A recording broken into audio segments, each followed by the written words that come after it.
zavatra anankiray tena tia napetraka amintsika dia ny fankatoavana. Matoa natao zao fotoana zao a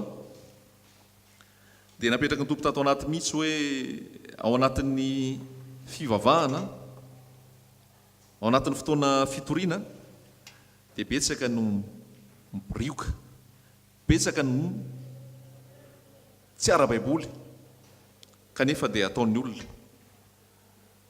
Betsaka ny zavatra tsy araka ny tenin'Andriamanitra dia informé dia nefa dia ataon'ny olona. Ary izay no natonga ny tompo amin'ny teny hoe katsao ny fanjakana sy ny fahamarinany a. Inona ilay fanjakan'Andriamanitra sy ny fahamarinany a? Manahoana ilay fanjakan'Andriamanitra sy ny fahamarinany a? Dia mba halalan'izay tsika tsirairay avy reto.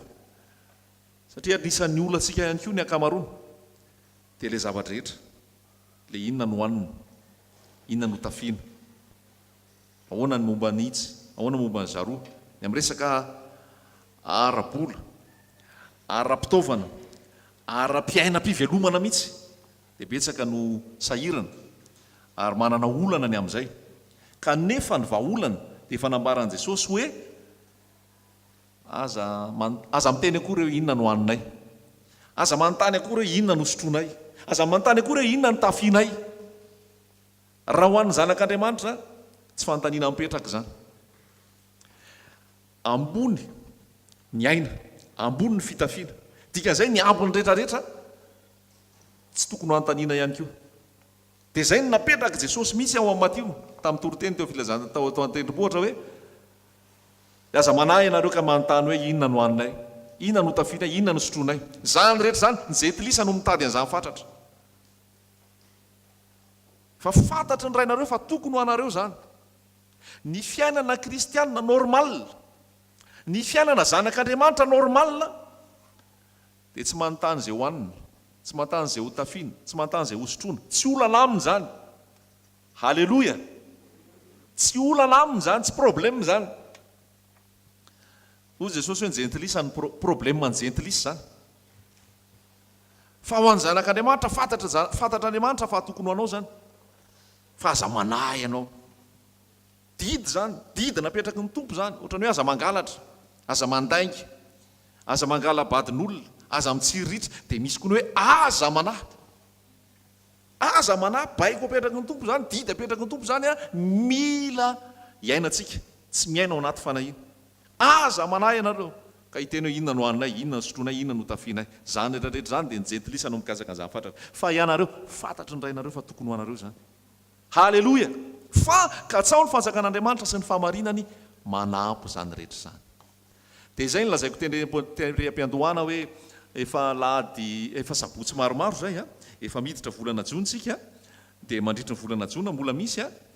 Zany hoe raha tapitra zany ilay volana jona, tsy miandry volana jona tapitra akory a, dia efa tokony iainanao zany hoe tsy manahy ny amin'ny hohanina, ny amin'ny fitafiana, ny amin'ny hosotroana. Amen.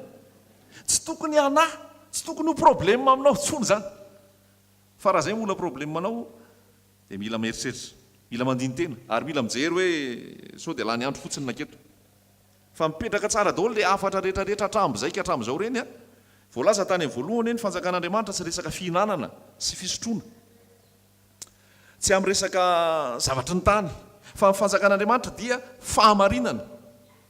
Miaina amin'ny fahamarinana ve ianao? Miaina amin'ny fahitsiana ve ianao? Ny fanjakan'Andriamanitra dia fiadanana, fihavanana, mihavana amin'ny rehetra ve ianao? Tafavana amin'Andriamanitra ve ianao? Zay ny fanjakan'Andriamanitra. Ny fanjakan'Andriamanitra dia fifaliana, vokatry ny fanamasana. Dia volo mandropaka an'ilay fifaliana, dia rehefa tsy ao ny fifaliana dia marary, dia misy tension, dia tratry ny aretina rehetra. Satria tsy ao amin'ny fanjakan'Andriamanitra, fa raha ao amin'ny fanjakan'Andriamanitra, ny fanjakan'Andriamanitra dia fifaliana, vokatry ny fanamasina. Alleloja. Tsy fifaliana vokatry ny trano, na vokatry ny fiara, na vokatry ny vola, fa fifaliana vokatry ny halleloja, vokatry ny fanamasina. Zany hoe ny fanjakan'Andriamanitra dia miainga amin'ny fibebahana. Raha tsy ateraka indray ianareo tsy mahazo mahita ny fanjakan'Andriamanitra. Zany hoe raha hikatsaka ny fanjakan'Andriamanitra sy ny fahamarinany a, miainao amin'ny fiainam-pibebahana aloha. ary rehefa mibebaka dia maray ny fanamasina, dia rehefa maray ny fanamasina dia miainao amin'ilay fahamarinana, fihavanana, fiadanana ary fifaliana vokatra ny fanamasina. Ray zay voalohany zay. Ny faharoa dia hoe ny fanjakan'Andriamanitra dia tsy amin'ny fitiavam-bola. Napetraka tsara mihitsy zay tamin'ny fotoana. Aoka ny fisainanareo tsy ho amin'ny fitiavam-bola, fa mianina amin'izay anananareo, fa tsy nitondra na inona na inontsika raha tonga teto tany. Ary raha hiala eto tsika dia fantatra fa tsy hatondra na inona na inona ihany koa, fa raha manana ny hotafiana sy manana ny hosotroana dia aoka hianina ny amin'izay. Fa ny fitiavam-bola no fototry ny rasy rehetra. Indraindray ny zavatra dia davintsika dia tsy dia davin'Andriamanitra. Marina sy diso. Indraindray zavatra katsahantsika sy mamaky antsika sy ilayntsika tsy ilain'Andriamanitra ho anao, kanefa katsahanao sy dia davinao fatratra. Marina sy diso. Dia reraka ianao mikatsaka sy mitady fatratra an'izay nefa tsy miinterese an'ny tompo ilay izy.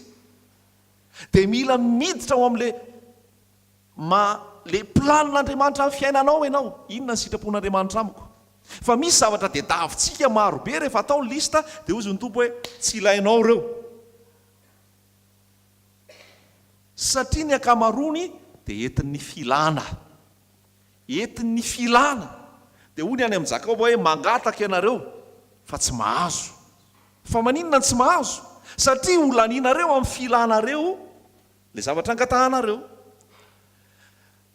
Dia ny ten'Andriamanitra dia milaza hoe saino ny zavatra any ambony, katsao ny zavatra any ambony. Zay ny zavatra anankiray mipetra ihany koa zany hoe jereo tsara moa ilay zavatra dia davinao sy angatahanao sy irianao reo. Raha Jesosy ve ny teo amin'ny toerana, tena niriany Jesosy ve reo? Tena ilainy Jesosy ve? Mety aminao ve reo? Fa mahasoanao ny zavatra anankiray dia omeny tompo, fa raha tsy mahasoanao tsy omeny tompo. Dia mila miainy koa tsika zany hoe indraindray sao dia misy zavatra tokony foanana satria ara-nofo be fa tsy ara-panahy. Raha manana hotafiana sy hosotroana dia aoka ianina amin'izay. Fa izay mahay tahana-karena dia latsaka ao anaty filana maro izay nampisy fandrika ary natonga ratra sy fahaverezana ho an'ny olona. Dia izay ny voizina nefa ny filazantsara amin'izao fotoana, arena, anakarena. Rehefa mijery nefa isika ny filazantsara an' Jesosy dia hoy Jesosy amdio ny fanananao rehetra, omeo amin'ny malahelo dia ianao manaraha. Fa ny tiany Jesosy dia tsy hiankina amin'ny zavatra ny tany ianao, fa hiankina amin'ny Jesosy. Ny oloko marina dia velon'ny finoana. Faharoa zay. Tsy ho amin'ny fitiavam-bola. Dia fahatelontsika dia niresaka ny amin'ny hoe ny fanjakan'Andriamanitra dia tahaka ny arenana fenina. Ny fanjakan'Andriamanitra dia tahaka ny arenana fenina. Izay hitan'ny olona anankiray dia lasa izy ary tamika hafaliana dia namidiny daholo ny fananany rehetra dia nividanany an'ilay tany izay nisy ny arenana fenina. Ny fanjakan'Andriamanitra dia tahaka ny mpandranto anankiray izay nahita vatosoa, ka rehefa nahita an'ilay vatosoa izy noho ny hafaliany dia nandeha namidiny daholo ny fananany rehetrarehetra, namidiny hividanany an'ilay vatosoa. Ny fanjakan'Andriamanitra dia vatosoa, ny fanjakan'Andriamanitra dia arenana fenina. Inona no arenanao? Inona ny vatosoanao? Fa ny fanjakan'Andriamanitra dia io ilay sitrapon'Andriamanitra, Jesosy Kristy. Izay ny resaka. Jesosy Kristy. Ary Jesosy Kristy no arena. Jesosy Kristy no vatosoa. Dia miofo daholo ny ambiny rehefa eo anatrehan'i Jesosy. Dia hoy Jesosy hoe ianareo rehetrarehetra izay tsy mahafoy ny zavatra rehetra ka manaraka tsy azo ekeno mpianatra. Raha misy izy manaraka ka tsy mankahala ny rainy, tsy mankahala ny reniny, tsy mankahala ny anadahany, aralahany, anabaviny, ny vadiny, na ny ainy koa ara, tsy azo ekena ho mpianatra izy. Izany hoe ilay fanjakan'Andriamanitra ihany koa dia izao fandavana ny tena, fa fitadiavana ny sitrapon'Andriamanitra. Fa tsy azo ekena ho mpianatra nareo izy raha tsy mandaza rehetrarehetra anananareo. Dia rehefa mampitany zava-misy rehetra ianao, ampitahinao amin'i Jesosy, dia hozy ianao amifoko ny zavatra rehetra. Fa tia Jesosy tia ny tena izy, tia ny tena tsara, tia ny tena arena na fenina. Izany hoe tsy olona tsony ny anery anao, tsy olona tsony ny teny aminao, fa ianao mihitsy matsapa ny asarobidin'ilay arena na fenina, matsapa n'ilay asarobidin'ilay vatosoa, dia tsy misy antony aminao tsony ny zavatra rehetrarehetra akoatr'izay. Halleloja. Dia ny manaraka dia nisy ny hoe inona ny didy lehibe indrindra amin'ny fanjakan'Andriamanitra. Dia ny didy lehibe indrindra ozy izy dia hoe tiavan'i Jehovah Andriamanitra ao, amin'ny fonao rehetra, amin'ny fananao rehetra, amin'ny sainao rehetra, amin'ny herinao rehetra. Ary tiava ny namanao tahaka ny tenanao. Ilay fitiavana an' Jesosy, izay ny zava-dehibe. tian jesosy mihoatra noho ny zavatra rehetra ary manao an jesosy ho priorité. Halleloia. Zay ny fanjakan'Andriamanitra zay ny fahamarinany voalaza hatramin'izay a. Dia mba tsy ho mpiaino maladino sika fa ho mpiaino mpankatoa, fa zay miaino ary mankatoa no mahita valiny. Fa raha vao miaino fotsiny ka tsisy fampiarana, tsisy antony io. Dia rehetrarehetra teny voaray ireny zany dia mila mijery tsika aiza ho aiza zany amin'ireny.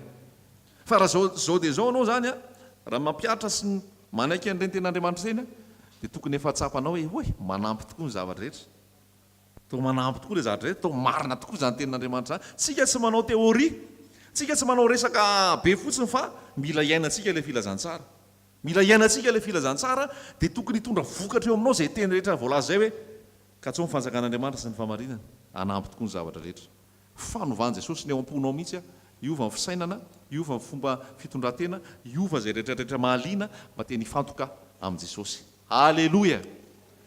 Fanovany Jesosy ny ao am-po tena hiatsaka ny fanjakan'Andriamanitra sy ny fahamarinana, fa zay ny tena zava-dehibe. Dia efa voalaza rehetrarehetra teo reny a, fa mbola hitohy ihany tsika ao anatin'izay rehetra izay.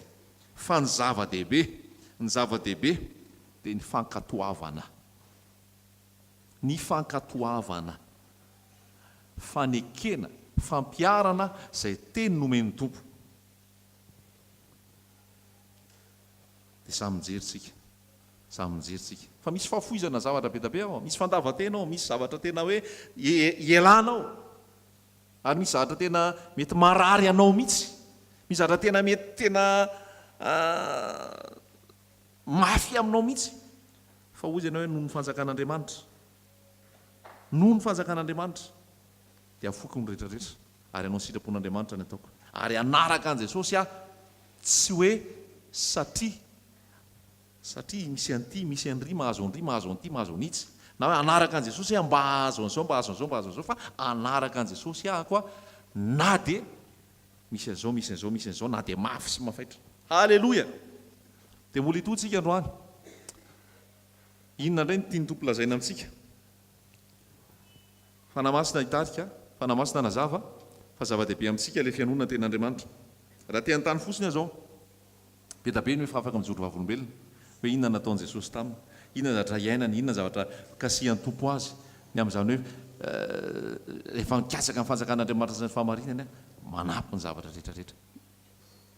Iza zao no mahatsapa hoe tena nikasihan'ny Tompo izy hatramin'izay a, ary miasa eo amin'ilay teniny a, ary hitany hoe tsy resaka fotsiny ilay izy fa misy zavatra tena ataon'ny Tompo mihitsy eo amin'ny fiainany a, noho ny fankatoavany ten'Andriamanitra. Mba hatsangano kely hoe ny tanana azafady, tsangano ambonimbony hoe halleloia, saotran'i Jesosy zany, saotran'i Jesosy zany a, fa zay izy tsy ampy ny fotoana raha hiresaka, fa ampetratsika ny fotoana manaraka zay, fa isaorana ny Tompo aloha zay dia tazomo zay a, ary mba hiampy a ny voakasika ilay teny a, ary hankatoa zay rehetrarehetra voalaza. Amen. Daontsika ny ten'Andriamanitra ary a manasa misa androso ty anoloana ety, dia manana teny hozaraina amintsika ny Tompo androany, ary dia hiteny amin'ny hery sy ny fahefana, ary hikasika tsika tsirairay avinay ny Tompo a amin'ny alalan'ny teny izay nomeny. Amen. Luka 4:2-4.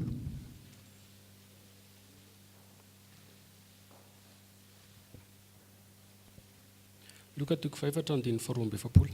Ary noho ny maraina ny andro dia nialy Jesosy ka nakany tany foana, ary ny vahoaka nitady azy dia nankeo aminy ka te hiazona azy mba tsy halany tao aminy. Fa hoy izy taminy, tsy maintsy mitory teny somafaliny amin'ny fanjakan'Andriamanitra any amin'ny tanàna hafa koa, satria izany nandrahana.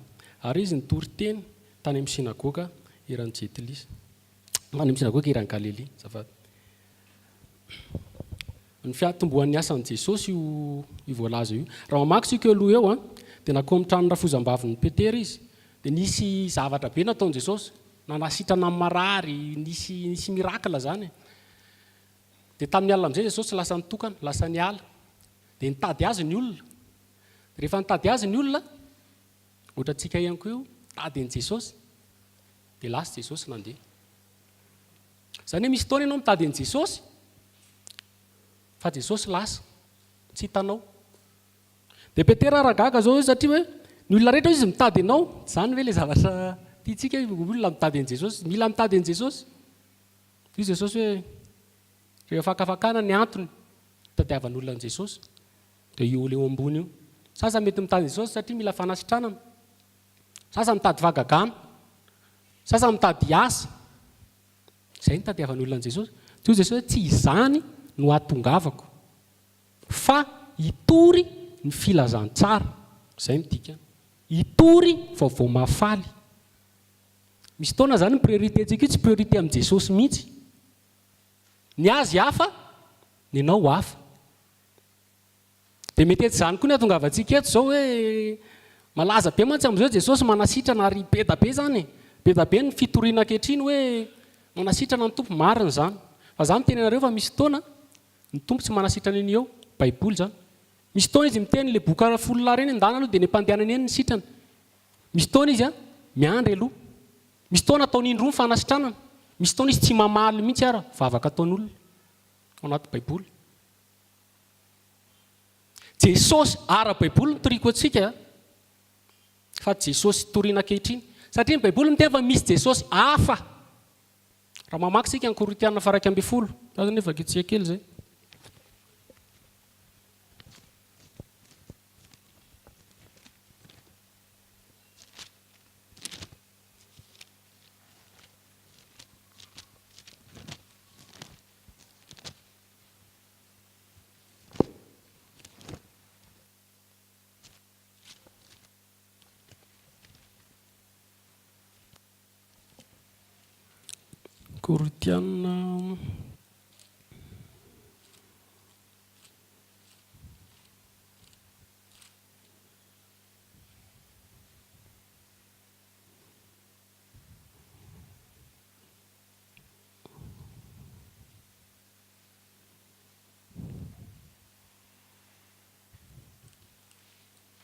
Korintiana voalohany toko fa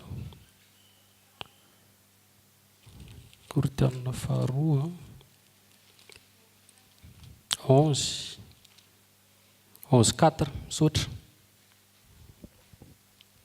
Korintiana faharoa toko fa 11:4. Raha misy tonga mitory Jesosy hafa izay tsy nitorianay, na ianareo mandray fanahy hafa na filazantsara hafa izay tsy noraisinareo, ay tsara ny andeferanareo an'izany. Jesosy teo ny tena hitory izy teny somafaly, filazantsara. Dia ato izy miteny misy zany izy ny filazantsara hafa, dia misy izy ny Jesosy hafa. Eto Madagasikara zao efa misy Jesosy hafa, fa miseho tele nisy fotoana. Any an-dafy koa zao fa misy Jesosy hafa. Tamin'ny farany teo nisy fety Pasika tany amin'ny Jiosy, dia misy Messia, ny teny hoe izy ny Messia. Dia gaga be mihitsy ary tamin'izany na ny Jiosy tena mino ny Torah. Satria ny zavatra toriny, ny Torah io tena hainy tsara, dia betsaka ny miroro. Jesosy efa niteny izay, be da be io amin'ny andro farany. Be da be ny filazantsara osika amin'ny andro farany. Any amin'ny Galatiana any mbola miteny an'izao ny tompo hoe, Galatiana toko fa 5, toko fa 3.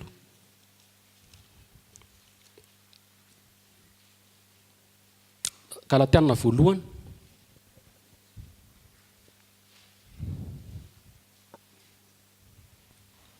Andininy fahaenina.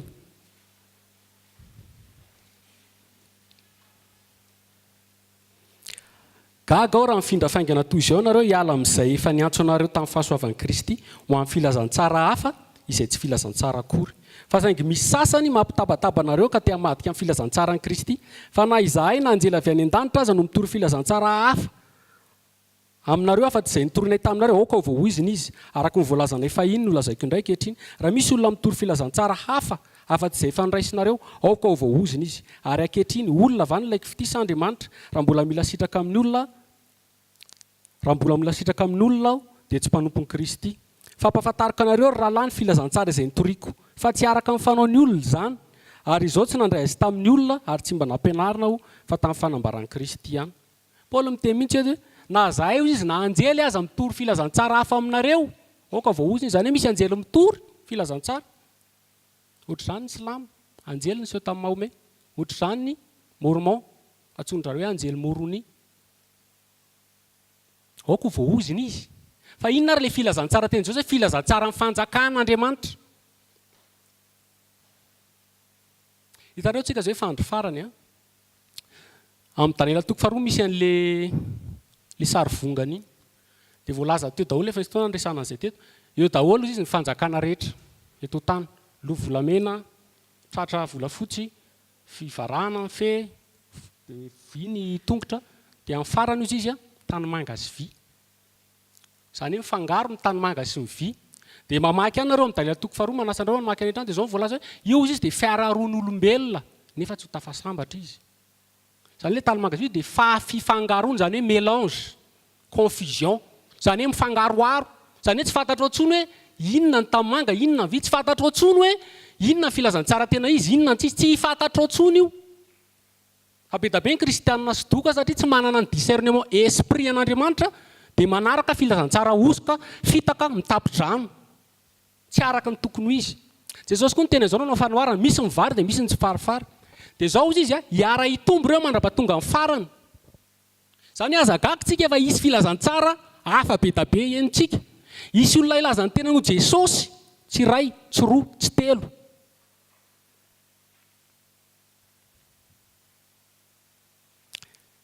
dia le filazantsara ny fanjakan'Andriamanitra no toriko amintsika eto androany ahoana ny ahafantarana ny izy ahoana ny tsy izy inona ny ivony filazantsara tena izy na nahoana ny mpianatry ny Jesosy rehefa nitory filazantsara fa rehefa mamaky an'io ihany tsika amin'ny Galatiana dia izy Paul hoe eo amin'ny andininy fahadimy ambin'ny folo Galatiana toko voalohany fa raha sitraka an'Andriamanitra izay nanokanatra ny kiboneny no niantsy tamin'ny fahasoavany ny nampisehony zanany tato anatiko mba hitiriko azy any amin'ny jetilisa niaraka tamin'izay dia tsy naka saina tamin'ny nofo aman-draha izany hoe filazantsara'Andriamanitra tsisy hidiran'ny nofo tsisy hidiran'ny sentiment tsisy hidiran'izay momba ny nofo rehetra ary voalaza ny ten'Andriamanitra ihany fa tsy araka ny fanaony olona izany ozy izy Paul izany hoe tsisy fombafomban'olombelona ao ankehitriny gaga misy olona mitory filazantsara mandihy ny ataon'ny sasany dia tsy miteny mihitsy mandihy fotsiny tsy filazantsara mbola tsy hita filazantsara ohatr'izany aloha atao amin'ny Baiboly ny filazantsara dia tenin'Andriamanitra na hira zany arany hoe mitory filazantsara kira tena marina tsisy an'izany ato ny hira zany dia fidirana ho an'Andriamanitra io filazantsara ho an'ny olona fa ankehitriny ny olona afangarony le izy dia sady mitory filazantsara izy manao hira tsy Baiboly zany teny tsy mbola nahita mihitsy tsika atao amin'ny ten'Andriamanitra hoe Davida ny mira fidiran'Andriamanitra ho an'Andriamanitra zany fa ny ankoatr'izay tenin'Andriamanitra daholo ny torian'ny mpanompon'Andriamanitra rehetra atao amin'ny Baiboly tsy nisy nandihy tao tsy nisy ny hira tao dia Paul tao tranomaizina rehefa nira izy rehefa avy eo dia mivaha ny fonja dia avy eo izy mitory zay ny filazantsara teny tonga nofo fa ny ankehitriny zay le be da be ny fanaony olona izy Paul hoe tsy araka ny fanaony olona zany antsika zany mandeha amin'ny nofo sora dia mitady moyen-tsika ara-nofo araka ny rahantsika zay sy fiheverantsika azy hitoriana zavatra ara-panahy tsy izany no izy ny fanahy masina fotsiny ilainao dia tenin'Andriamanitra dia zay ny ankoatr'izay tsy isy dikany fa lasa mitapoka zavatra be da be ny ten'Andriamanitra ankehitriny miteny izany mihitsy izy any amin'ny testamenta taloha hoe mitapoka rano izy ny divainao any hoe lasa tsy pura tsony asiany olona fangarony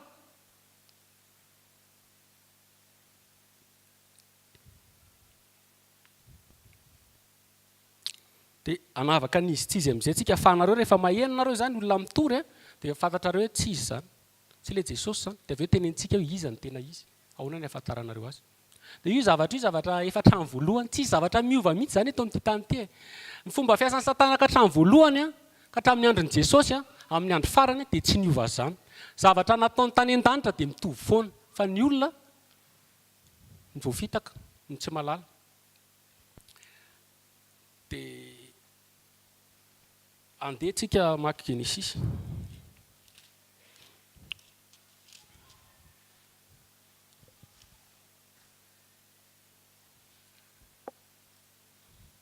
Genesis misy fotoana atao amin'ny Baiboly ato misy ny satana miresaka dia rehefa izy miresaka no afantarantsika ahoana izy rehefa miasa izay ny afantarantsika azy satria avy amin'izay abetsaky ny ao am-po no tenena ny vava fantatrao izy zany rehefa miteny dia inona ny ao ataony inona ny eritreriny toko fahatelo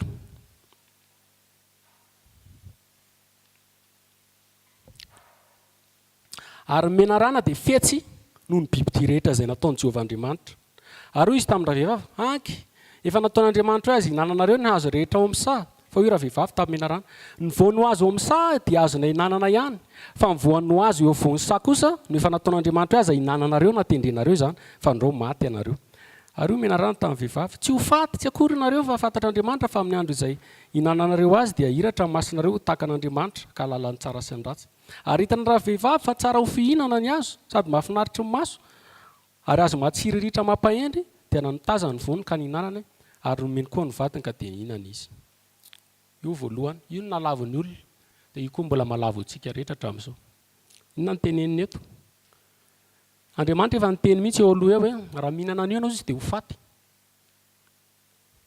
izay Andriamanitra izay toetra anankiray tokony fantatsika amin'Andriamanitra izay manota no faty Andriamanitra zany tsy araky ny eritreritra tsika zany tsika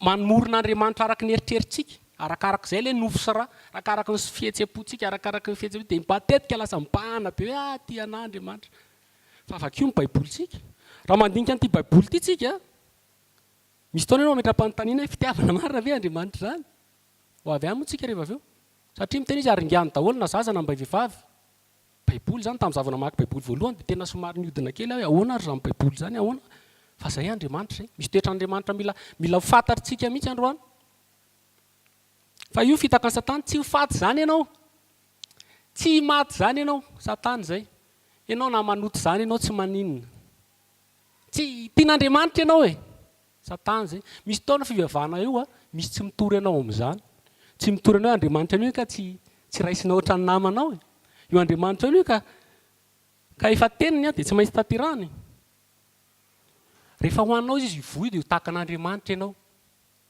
inona moa Andriamanitra ny baziny ity baiboly ity dia Andriamanitra tsy olona mihitsy izay ilay teo hoe filazantsara araky ny fanaony olona izy mihitsy Paoly hoe olona vao izy ny laiky fitisa Andriamanitra izany hoe anankiray filazantsara makasitraka ny olona filazantsara mitady-sitraka aman'olona izany hoe rehefa mitady-sitraka aman'olona zany ianao zavatra tian'olona ny torianao ao izay mahafinaritra ny sofiny toy izy Paoly hoe raha makasitratra amin'olona dia tsy mpanompon'i Kristy na zany ianao filazantsara tsy mahasitraka aman'olona fa mahasitraka amin'Andriamanitra misy manenjika misy ady na ianao filazantsara mahasitraka aman'olona dia izy ny centre zany dia tsy olona mihitsy dia hoy izy Satana eto hoe tsy aleonao ve tahaka an'Andriamanitra Andriamanitra zany ny tsoroko aminao fa zany ny ambony indrindra zany ny centre dia izay ilay filazantsara aminao olona ny centre ankehitriny olona ny centre Andriamanitra no diraina ankehitriny tsika olona ny diraina olona ny diraina Andriamanitra zany ambony avo dia jereo ilay zavatra toriana ankehitriny mila ambony ianao rahalahy voalohany ianao rahalahy Andriamanitra ny voalohany amin'ny fiainana voalohany ianao rahalahy ho mpanjaka ianao rahalahy be da be ny olona mampiasa ny hoe mpanjaka io tsika dia misy verset mihitsy tsika ao izy nataon'Andriamanitra anjaka ny romanidina ny zavaboary anjakaitsika io fa adinindry zareo ilay izy ny vovoka nataon'Andriamanitra mpanjaka tsy naka volana izy vovoka vovo-tany namoroan'Andriamanitra ny olona izany hoe raha teo mpanjaka ianao mila vovoka hainareo zany vovoka vovoka izany itsahana vovoka izany farany ambany izay ny filazantsara tena izy filazantsara ny Jesosy hoe izay voalohany aoka izy ho farany aloha raha ianao izy misy manasa anao any fanasana toy izy dia mitompo hoe aza mipetraka eo aloha fa sao ho avy manakazakaja kokoa noho anao dia ho avy miteny aminao mpanasa hoe io mbola lehibe anao fa ndany ianao verina lazaiko aminao izy fa hisitrika any farany indrindra any ianao izy filazantsara dia manetry tena ny Satana mila ambony ianao io zavatra tiany nofontsika io e jerenareo zavatra rehetra amin'ity tany ity ohatra zany zaho ohatra hoe hanao sport tsisy te ho farany amin'ny sport tsy hoe ratsy akory ny le manao sport fa tiako tenena fotsiny hoe ty rafitra n'izao tontolo zao ty teo lohany daholo tsisy teo farany zany teo filoham-pirenena teo hity teo ambony teo ohatr'izay anao sport zao dia mitanjoko ho championnat Madagasikara ho champion moa zany lasa champion Madagasikara dia tsy afa-po amin'anjy izy satany hoe mikarambonimbony kokoa zay le izy champion d'Afrique indray zay nitanjona da aveo championnat du monde indray ny ataoko amin'ny manaraka da aveo jeux olympiques mila miakatra ambonimbony ianao asa te amin'ny farany aty ohatra zany koa na resaka misy ohatra misy Madagasikara dia aveo misy d'Afrika misy monde mihitsy ara dia aveo misy univers dia tsy haiko inona ny farany ao amin'ny baiboly misy teny zao ny tenen'ny mpitory-teny hoe ny fahatsarany zavatra rehetra atao tany izy dia noho ny fialonana sy fifandirana amin'ny olona concurrence any andafy any zao ny sasany 500 mètres amin'ny building dia manao indray Singapour 1000 mètres tsy mitsahatra io ny olona te hiakatra any ambony foana te hitovy amin'Andriamanitra Babylone zay ny Genesis 1:12 zay ny olona izy te hiakatra ndeha tsika anao zavatra farany avo indrindra dia ho eny amin'ny tapony ho eny ambony fa ny mitombo izay teo lehibe aminareo aoka izy ho ambany lazaiko aminareo izy fa tsy hiditra amin'ny fanjakany lanitra nareo raha tsy tahaka ny zazakely mifanohatra be amin'ny zavatra an' Jesosy daholo ny zavatra toriana ankehitriny fanao atsimo sy avaratra ny tena maharatsy ny zavatra ohatran'izany rehefa ohatr'izay foana ny eninao dia le araka ny tenenintsika teo misy filana ao aminao izy tsiriritana aminao voalaza eto mihitsy hitan-dravy avy izy fa mahafinaritra sy mahatsiriritra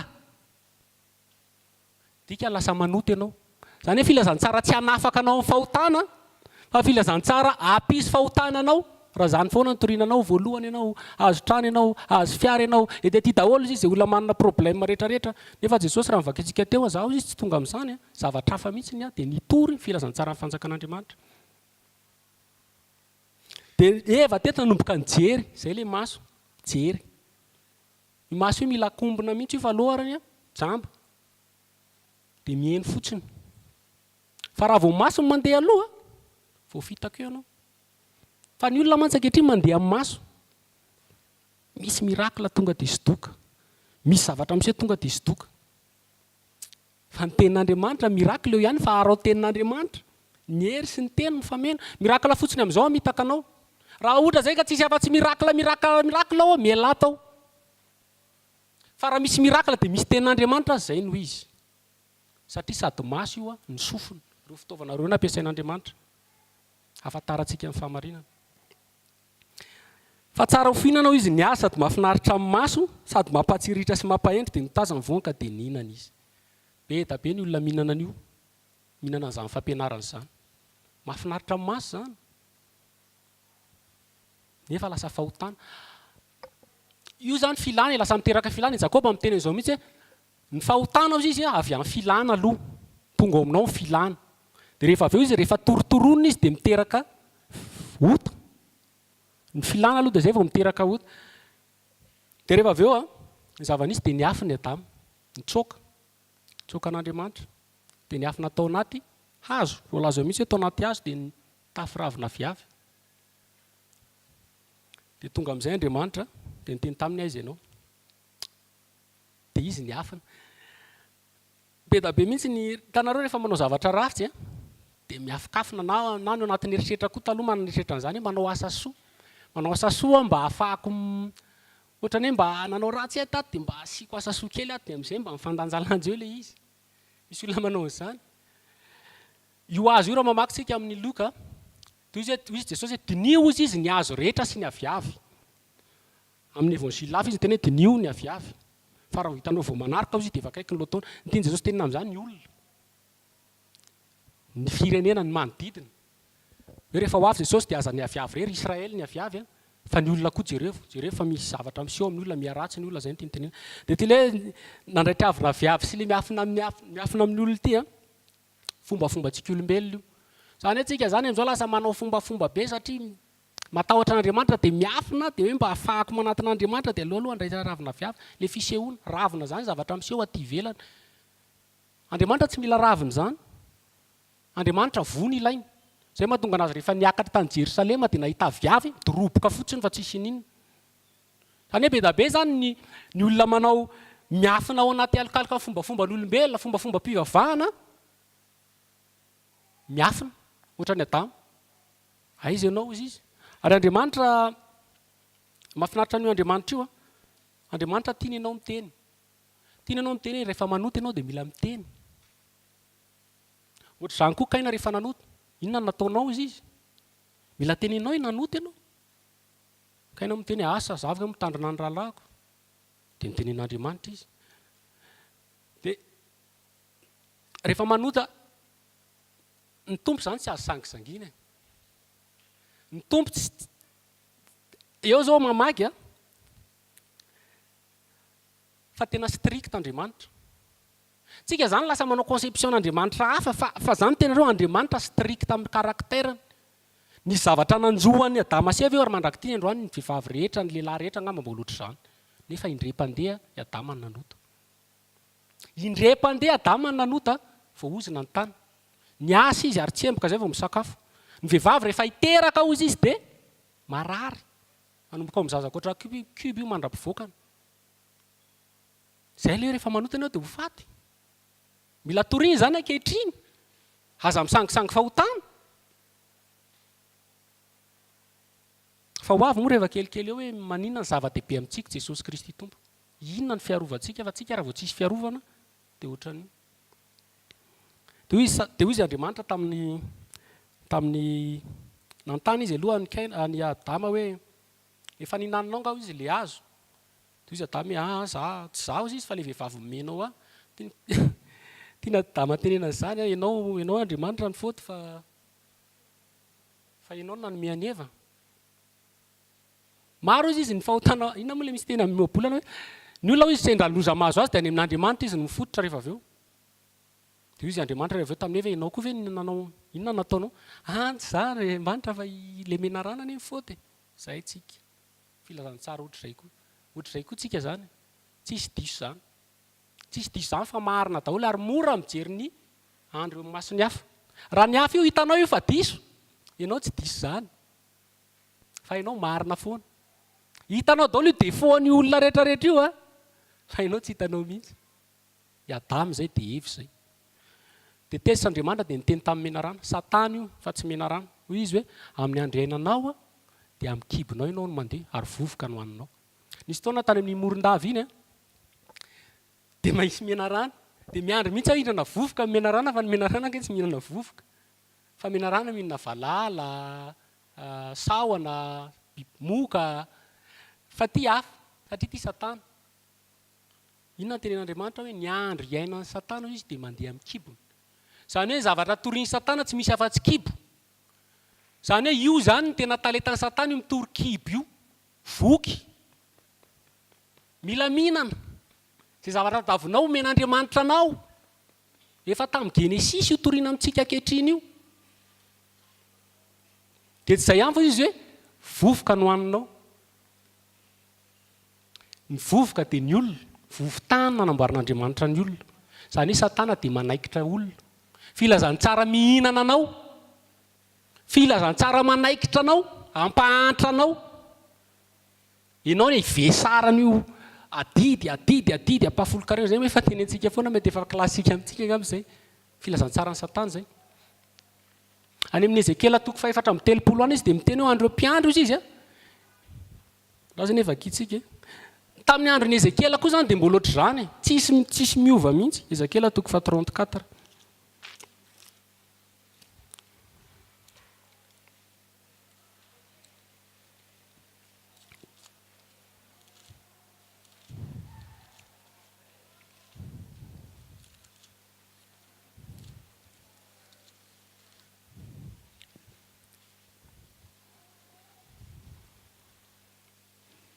Andin'ny voalohany. Ary tonga tampoky ny teny Jehovah nanao hoe ry zanak'olona maminany amelezana ny mpiandrin'ny Israely. Eny maminany ka ataovy aminy hoe izao no lazain'i Jehovah Tompo. Loza ny mpiandry ondrin'ny Israely izay mamahan-tena. Moa ny ondry tsy tokony hoendrasan'ny mpiandry. Ny tavy no haninareo, ny volo no tafianareo, ny nafavy no nareo, nefa ny ondry tsy mba andrasanareo. Tsy manatanjaka amin'ny malemy ianareo, na manasitrana amin'ny marary, na manamatra ny folaka, ka mampody ny roana ka manitsy na mikatsaka ny very fa loza loatra ny fanomponareo azy.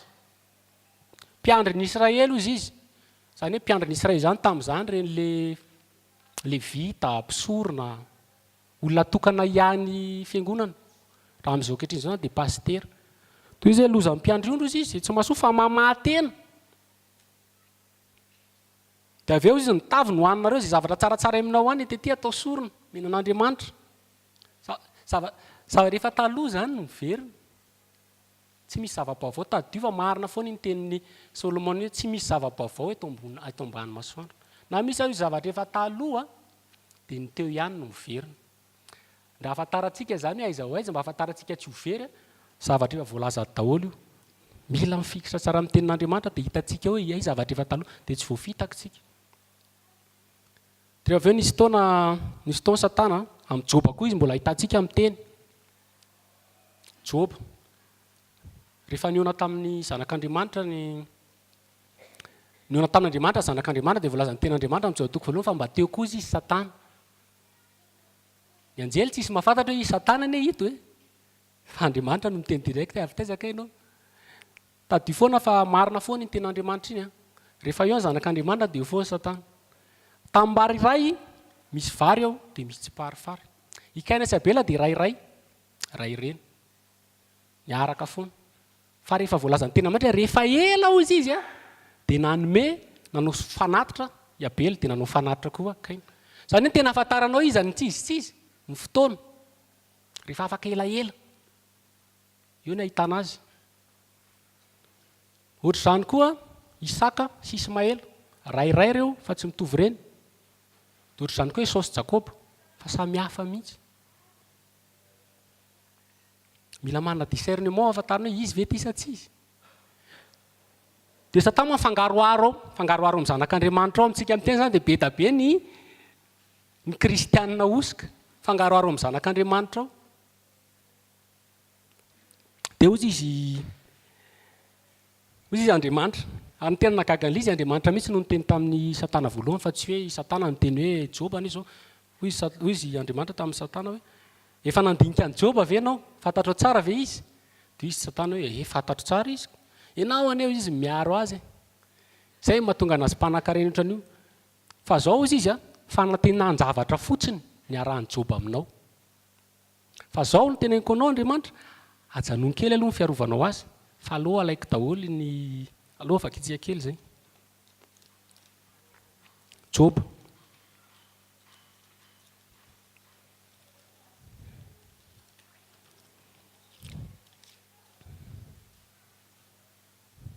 Joba toko voalohany.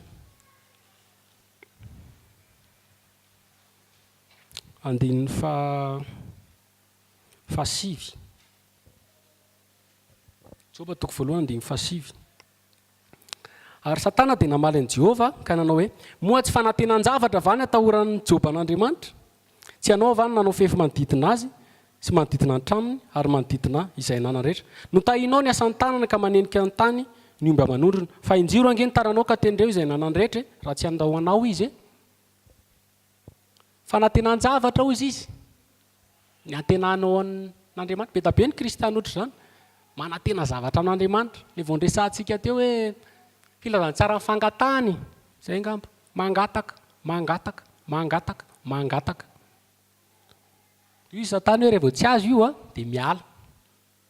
Zany hoe filazantsara toy nanizaka zany mila filazantsara hoe inona ny tianao angatahana amin'Andriamanitra? Inona ny antenanao an'Andriamanitra? Inona ny irinao fa omen'Andriamanitra anao? Mila manantena zavatra. Dia misy verset mihitsy ataon'olona amin'izany angamba tsy hoe angatao izay angatahana dia ho azonareo zany ao amin'ny Baiboly. Eny teny izany Jesosy. Fa tsy niteny izany indray-pandeha ny Tompo hoe angatao izay angatahanareo. Niteny izany mitelo izy. Mitohy mihitsy. Dia samy hafa daholo ireo. Tamin'ny voalohany izy miteny Jaona toko 4:12.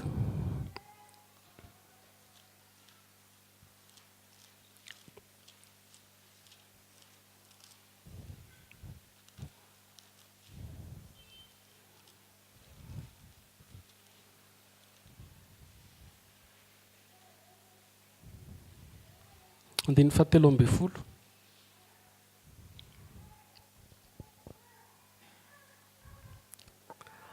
ary na inona no angatanareo amin'ny anarako dia ataoko izany mba kalazarany ray eo amin'ny zanaka. Raha mangataka zavatra amin'ny anaraka ianareo dia ataoko izany. Dia avy eo ny teny indray izy amin'ny Jaona 5:10 vakitsika.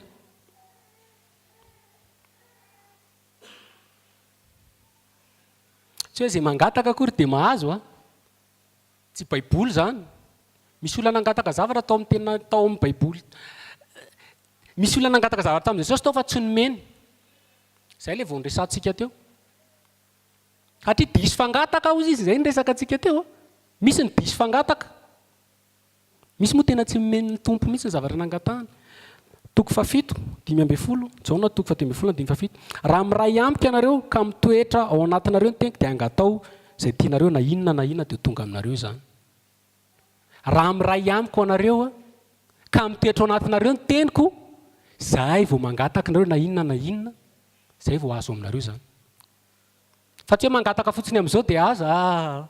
Satria maninona? Satria ny nofontsika io, ny fotsika io ny fihevitra sy fihevinareo izy Andriamanitra ary laninareo tsy mba lalako. Mifanohitra be amin'ny andry le teo hoe ny zavatra priorité amintsika hafa ny Jesosy hafa.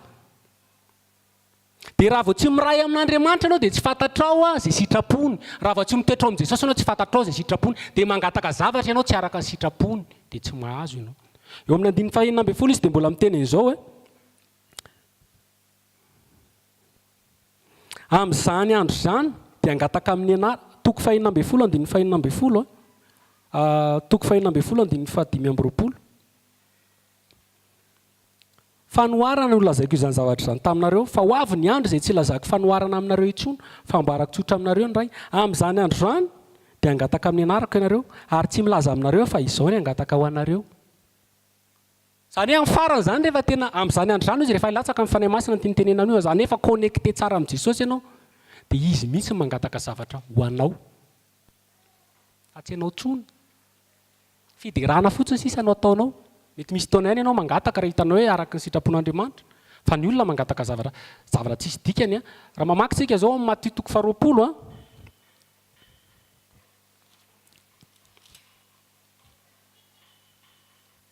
io izao nisy olona anankiray tsy nahazo zavatra tamin'i Jesosy.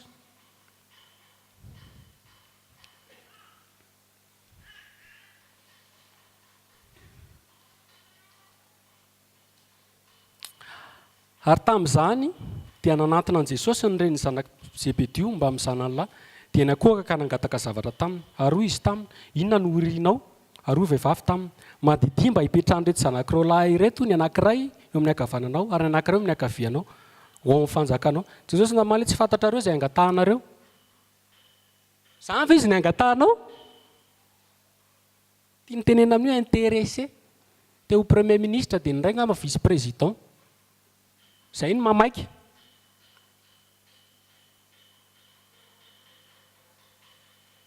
Dia tsy mivalian'i Jesosy ny fangatana. Nisy taona, nisy koa ilay nizara lova. Teneno izy ny rahalahiko. Jesosy teneno ny rahalahiko izy izara lova amiko. Toy izy ny tompo tamin'io izy nandidy anao hoe izany no mizara lova ao aminareo. Misy olona mangataka vahakoatra izany fa misy dosie any amin'ny fitsarana hoe tombavaka izy.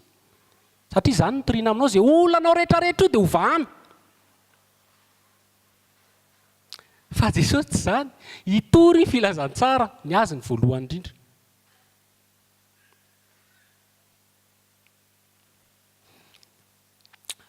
Faharoan'izay dia Joba rehefa lasa ny fananany rehetrarehetra, maty ny zanany, lasa ny arenany. Toy izy nitanjaka mivoaka tany amin'ny kibon'ny neny izy ary nitanjaka koa makany. Jehovah aneo dia raina mandrakizay. Izany ny kristianina izany. Fa ny ahafantarana kristianina dia izany. Vao fitaka ianao raha ohatra ka hoe misy olona midera dia hoe kristianina. Mpianatra moa izany fa tsy kristianina satria na kristianina ary anankiroa fotsiny eo amin'ny baiboly. Petera ny teny izay dia Paul. Fa tsisy kristianina izany eo na ny ray azy. Roa ten'Andriamanitra milaza an'izany.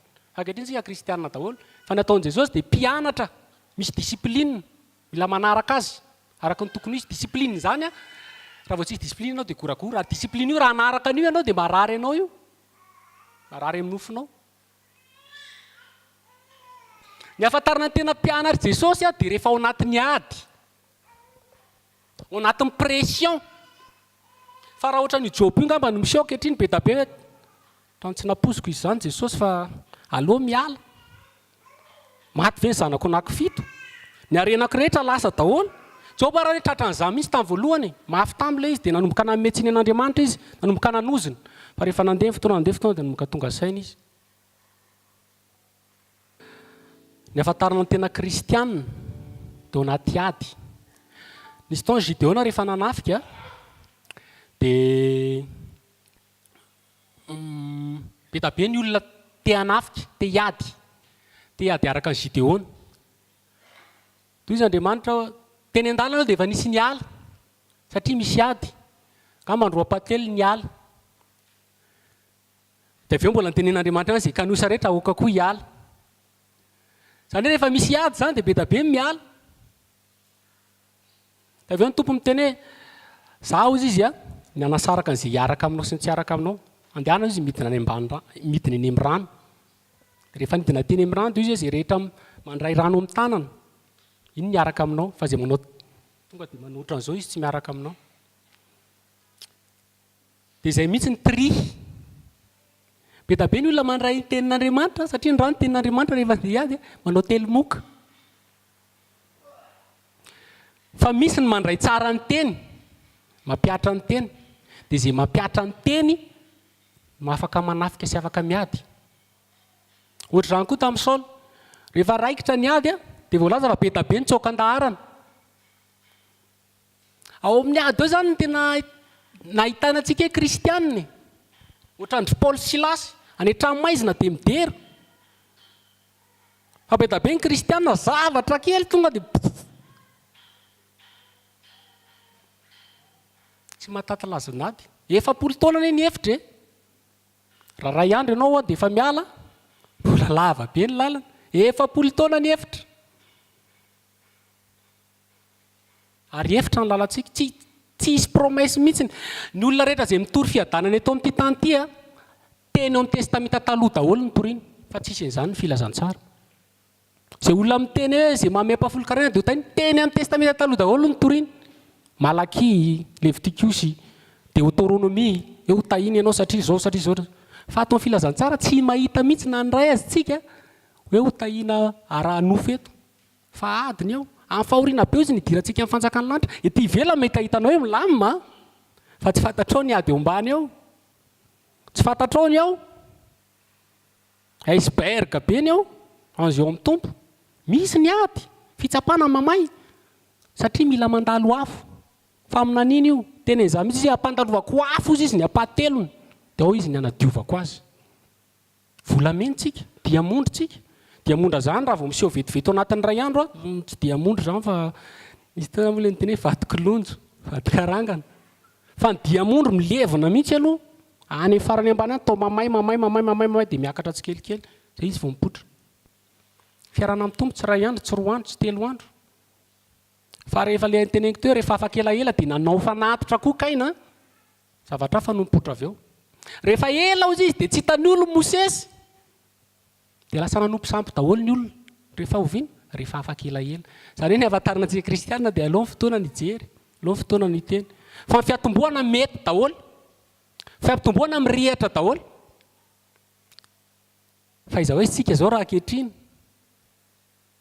Andriamanitra ny anarany dia je suis présent anio raha en'ny feonareo dia aoka tsy hanamafofonareo tsy Andriamanitra ny lasa io fa Andriamanitra ankehitriny zany hoe ny anazy dia zao ianao ara-panahy ahoana tsy mijery ny apitso koa satria ny apitso izy ny tompo ampy aminy ny fahotana miseho aminy zao zany hoe mila mirehatra foana ny jiro izy ao amin'ny tabirina kely dia aoka tsy ho faty maraina ariva ekena hoe misy taona ianao ohatra zany tsika olona fa mila midisiplinina ianao ahoana ny amerenanao fifandraisana amin'ny tompo mila disiplinina ary io mandeha tsikelikely zay ny natonga Saoly lasa maty tany amin'ny ady tsy hita nefa anaty danger izy mandeha tsikelikely eny dia farany fa raha ohatra ny Job dia mino afa lasa daholo vita amin'ny fiangonana tsy mba nataoko hoe zany ka ty Andriamanitra ty Andriamanitra amin'ny Baiboly zany navela amin'ny maty ny zanany 7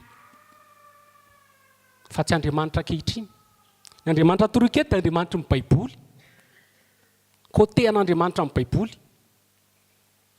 lasa daholo ny fananana rehetra fa nasoan'ny Job izy rehefa avy eo ara-toetra sy ara-pitahiana. Misy taona zany Andriamanitra mampandeha anao amin'ny zavatra sarotra mba hafahany manafaka anao rehefa avy eo. Ianao mametra-panontaniana hoe inona ary ty mahazo anaty izao ve ny Andriamanitra rahako? Ie, zay ny Andriamanitra rahanao. Fa raha ny Andriamanitra rahanao zay amin'ny lamina be, malalaka be ny lalana, tsy baiboly zany. Tsy Andriamanitra amin'ny baiboly zany. Fa ny ato dia Andriamanitra tena mandray tanana mihitsy ny fiainan'ny olona ka na zavatra sarotra ary ampandalovana eo na mamay afo. Afo nampiakarina anankifito any iny nanjoan'ny Sadraka sy Mesaka fa tsy afo kely e.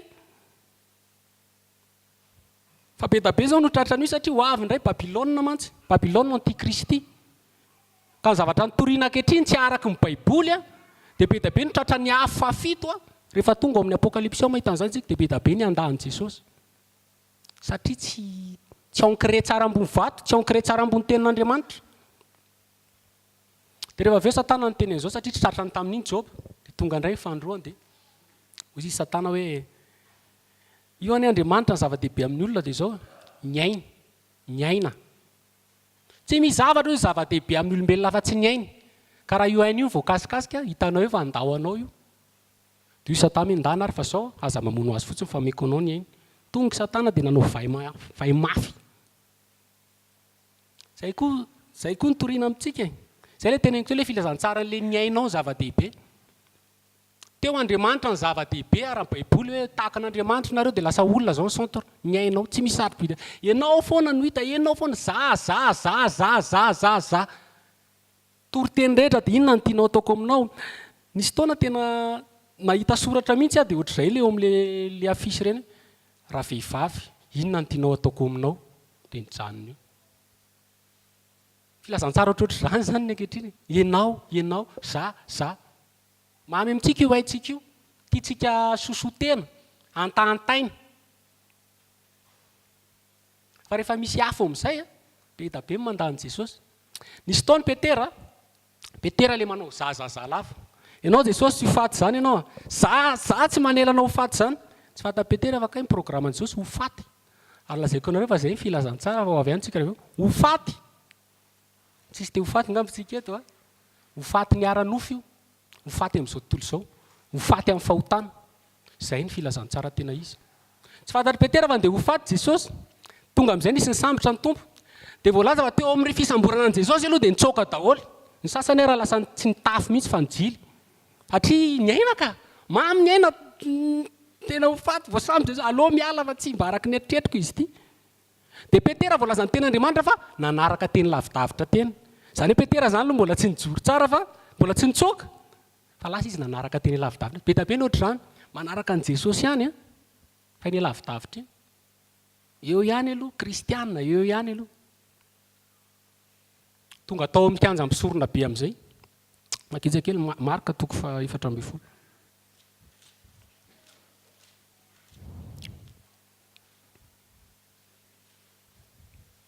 Marka 4:12 andiny 7:50.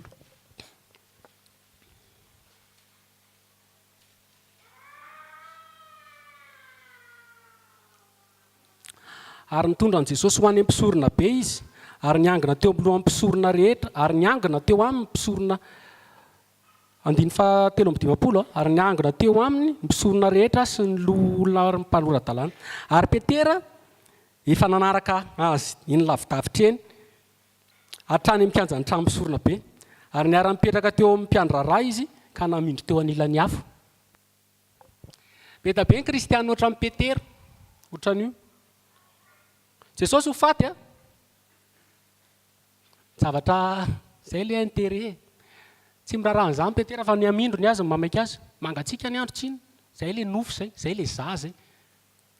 Aleoko aloha mamindro kely. Zany hoe ilay comfortsika. Za aloha anna fa za ohatr'izao, za. I nofontsika io ny mila manginy. I nofontsika io mila tsy miteny. Fa alohantsika mamindro. Dia teo mpamindrona teo amin'izay a. Misy vehivavy niteny tamin'i Petera. Tsy nanomboka niteny vehivavy io raha tsy voakapoka Jesosy. Raha mamaky ny tantara io nareo. Rehefa nikapoka amin'izay ny tompony ny olona, eo Petera vao nisokatra ny sainy. Ho faty a. Maty eto raha miteny hoe namana. Dia vehivavy no miteny hoe ianao koa namana. Izy Petera za tsy namana. Dia avy eo izy lasa nitsoaka teny amin'ny vavahady. Nandositra. Kristianina mitsoaka. satria mamy ny aina. Vehivavy zany taloha tamin'ny androny jiosy fanakamalemy.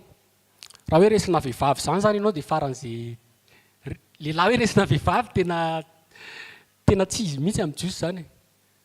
Dia nefa vehivavy no miteny. Le situation tamin'izany zany tena hoe zavatra faran'izay kely fotsiny ny teny amin'ny Petera hoe manaraka an'i Jesosy ve ianao kristiana ve ianao? Jiosy Petera tsy izy satria fanta Petera raha vao miteny hoe izy dia maty izy. Zay le nofo zay. Io nofontsika io priorité antsika io ohatran'ny Satana ny teny teo hoe zava-dehibe amin'ny olona io nofony io. Ny ainy tsy izy zavatra zay be na Jesosy raha miteny mihitsy inao izy ny atakaly ny olona ny ainy. Marina le zany. Fa misy manakaly ny ainy noho ny amin'i Jesosy. Be da be ny ohatr' izany. Mavita manao sacrifice ho an'ny tompo satria efa tsy important intsony ny ainy. Stefana, Petera, reo apôstôly Jesosy ireo dia mamono ny ainy daholo ireo. Fa tsika ny aintsika kolokolotsika loatra, sosotentsika loatra. Dia nisy taona mitovy foana zany Satana. Misy taona indray izy naka fanahin' Jesosy. Rehefa naka fanahin' Jesosy izy tany anefitra Jesosy 4 andro. Dia nona izy tany anefitra. Dia tonga Satana. Ovay mofo izy hovaty io. Raha nona ianao raha zanak'Andriamanitra ianao. Dia izy ny tompo hoe tsy ny mofo ihany velomany olona fa ny teny rehetra avoakan'Andriamanitra. Tiana tena amin'izany dia zava-dehibe amin'Andriamanitra zany tsy resaka mofo, tsy resaka sakafo, tsy ohatran'ilay taloha ny teny mbola vao nitoriana teo, tsy izany mihitsy. Tenin'Andriamanitra, ny filazantsara, ny fanjakan'Andriamanitra. Zay ilay katsaolo ny fanjakany sy ny fahamarinana teny am-pareo ny zavatra rehetra. Be da be mantsy ny efitra amin'izao betsaka ny kristianina mandalo efitra, nona. Dia tonga fa Satana miaraka amin'ny filazantsara manome mofo. Dia voky ny olona satria mihinana mofo. Dia izy Jesosy hoe tady ihany nareo satria mihinana mofo dia voky. Faharoan'izay dia mbola nandeha izy dia niteny Jesosy ndao noentiny tany amin'ny tempolo izy tany etapony. Tsy miova mihitsy zany Satana. Tany etapony tempolo izy dia tao izy miteny hoe manjera ianao izy. Manjera. Fa Andriamanitra izy hiaro anao, tsy enjery ianao. Fomba fiasan'ny Satana io mitovy amin'ny taloha ihany tahaka an'Andriamanitra. Satana tsy hitondra olona midiny zany. Satana hitondra olona hiakatra foana. Hoety miakatra foana ianao amin'ny fiarahamonina, hoety miakatra foana ianao amin'ny zavatra rehetra fa avy eo ianao azerana. Zay ilay izy azera, menjera amin'izay izy. Zay ilay hoe raha manoto ianao tsy manino izany fa Jesosy ny be fitiavana. Amindra fo aminao izy hiaro anao. Be da be zany koa filazantsara fafy amintsika amin'izao. Fa aminjena zany izy raha lazonao indray-pandeha dia tsy very tsony fa mahery loatra ny tanan'Andriamanitra tsisy marombaka ao amin'ny tanany. Izy ny olona hoe zany mihitsy no izy zany. Fa dino fa any amin'ny Laodikisy miteny mihitsy alohako mivavaka ianao satria ianao mantamanta. Aloha zany zavatra ao kibo. Efa tao zany, efa tato anatiny. Izy ny tompo hoe alohako ianao. Zay sampandrehetra tsy mamozy izy dia kapaina dia ariana any anaty avy. Fa aminjena tsisy an'izany hoe vovonjy-ndray-pandeha ianao dia vovodina. Tsy baiboly zany, filazantsara hafa koa zany. Paul ny teny izao mihitsy hoe aza miavina anao izy ka matahora fa raha ny tena sapana aza narian'Andriamanitra dia tsy ataony hafa-maina ianao Romana 12. Ny jiosy anie nisy taona nasoron'Andriamanitra fa zay sisa hozy izy novonjena. Zany hoe misy raisy Andriamanitra koa Andriamanitra ny raisy zay zay sisa ihany azy. Jesosy tsy ao anatin'ny vahoaka zany. Ny tompo tsy ao anatin'ny vahoaka be zany. Zay ilay hoe adama anaty hazo ao anatin'ny olona. Tsika mantsy mandeha mafy dia fiangonana mijoalajoala be mihitsy fiangonana tena ny olona feno ny Coliseum. Tsy Jesosy zany. Be da be izy ny olona nanaraka ny tompo. Fa rehefa avy eo nisy ny hembotra. Satria ny zavatra torian'i Jesosy hafa tsy araka ny eritreretany olona. Zay ny Jesosy ara-baiboly. Dia avy eo mbola noentiny miakatra dia ny tendrombohitra ihany. Dia io ilay izy raha te-hanompo anay ianao izy dia meko anao ny arenan'ity tany ity. Io zavatra mandeha be io filazantsara io amin'izao. Raha te hanan-karena ianao dia mila fetsifetsy ianao. Zay koa. Ny arena izy mpitory-teny izay tsy atokana ho an'ny olona madio fo. Ane raha te hanan-karena ianao dia mila manaraka ny Satana, mandaingandainga, fetsifetsy, manao kolikoly. Filazantsara io tsy niova mihitsy. Zay ny filazantsara. Tsy misaina an'izay atao tany izy. Fa filazantsara ara-baiboly hafa. Dia hitra ny filazantsara tena izy tsika. le vaovao mafaly izy ny tompo ny fanjakan'Andriamanitra. Inona raha ny filazantsara, inona raha vaovao mafaly? Tena marina ilay izy tsy vaovao mafaly mihitsy. Amin'ny voalohany tsy vaovao mafaly. Anao fanoharana kely misy mpitondra avion mandeha avion tsika. Teo anatin'ny mpitondra avion ohatra fiainana andavanandro ohatra miresaka ihany ny akaiky mifampiresaka sasa miteny hoe ahoana mety misy mpivarotra ao, mety misy mpividy, mety misy contrat tampoka ao anatin'ny avion raha ohatra ka mahay miresaka le olona. Mety anao mieritreritra hoe izao zao zavatra ataoko ny tranoko mila ataoko an'ity, misy zavatra indrasako, misy cadeau. Any hoe ohatr'izay ny olona rehefa ao anaty avion, ohatr'izay ny olona rehefa mivoyage, ohatra ny fiainana andavanandro fa mandeha. Dia misy pilote, le pilote eo amin'izay hitan'le pilote fa misy simba ny avion, irodana zany io avion io. Pilote mahita ny voalohany. Zavatra roa no miseho. Na io pilote io teny amin'ny olona. Enjerany atsika. Fa za miteny aminao fa tsisy olona tsony ao anana eritreritra hoe ahoana le tranonao iny sao dia midinao amiko ihany. Na mbola eritreritra hoe sao dia vidy fiara tsika aloha fa misy fanomezana be ary. Ahoana le tsisy mieritreritra an'izany eo na ny ray aza. Fa mitady famonjena daholo. Satria manino aty isy loha zao isy mianjera. Fa zao raha ataon'le pilote tsy miteny mihitsy izy. Fa avelany amin'izao dia ny olona mbola manao ny tany azo fiara ianao rahalahy, azo trano ianao rahalahy. Dia izay ny problème filazantsara antsika ankehitriny. Be da be ny pilote tsy miteny hoe misy lozany ao e. Misy lozany ao e. Ary ity baiboly ity lazaiko anareo tsy miteny afa-be ny apaefany ity ngamba resaka loza daholo. Genesis tsika mahita loza anankiroa avy any an-danitra. Ray tamin'ny andro Noa, ray tamin'ny afo tamin'ny Sodoma sy Gomora. Raha mamaky ny Joshua zany nareo dia zavatra hafa be ny loza. Apokalopsy iray manontolo dia tsisy afa-tsy loza. Mifarana amin'ny afo mandrakizay. Fa tsy tenen'ny pilote atsika zany. Pilote mampatoritoritsika eo ambony loza, eo ambony bomba. Ary hoe voasoratra, ankizy kely eo amin'ny Isaia 7:20.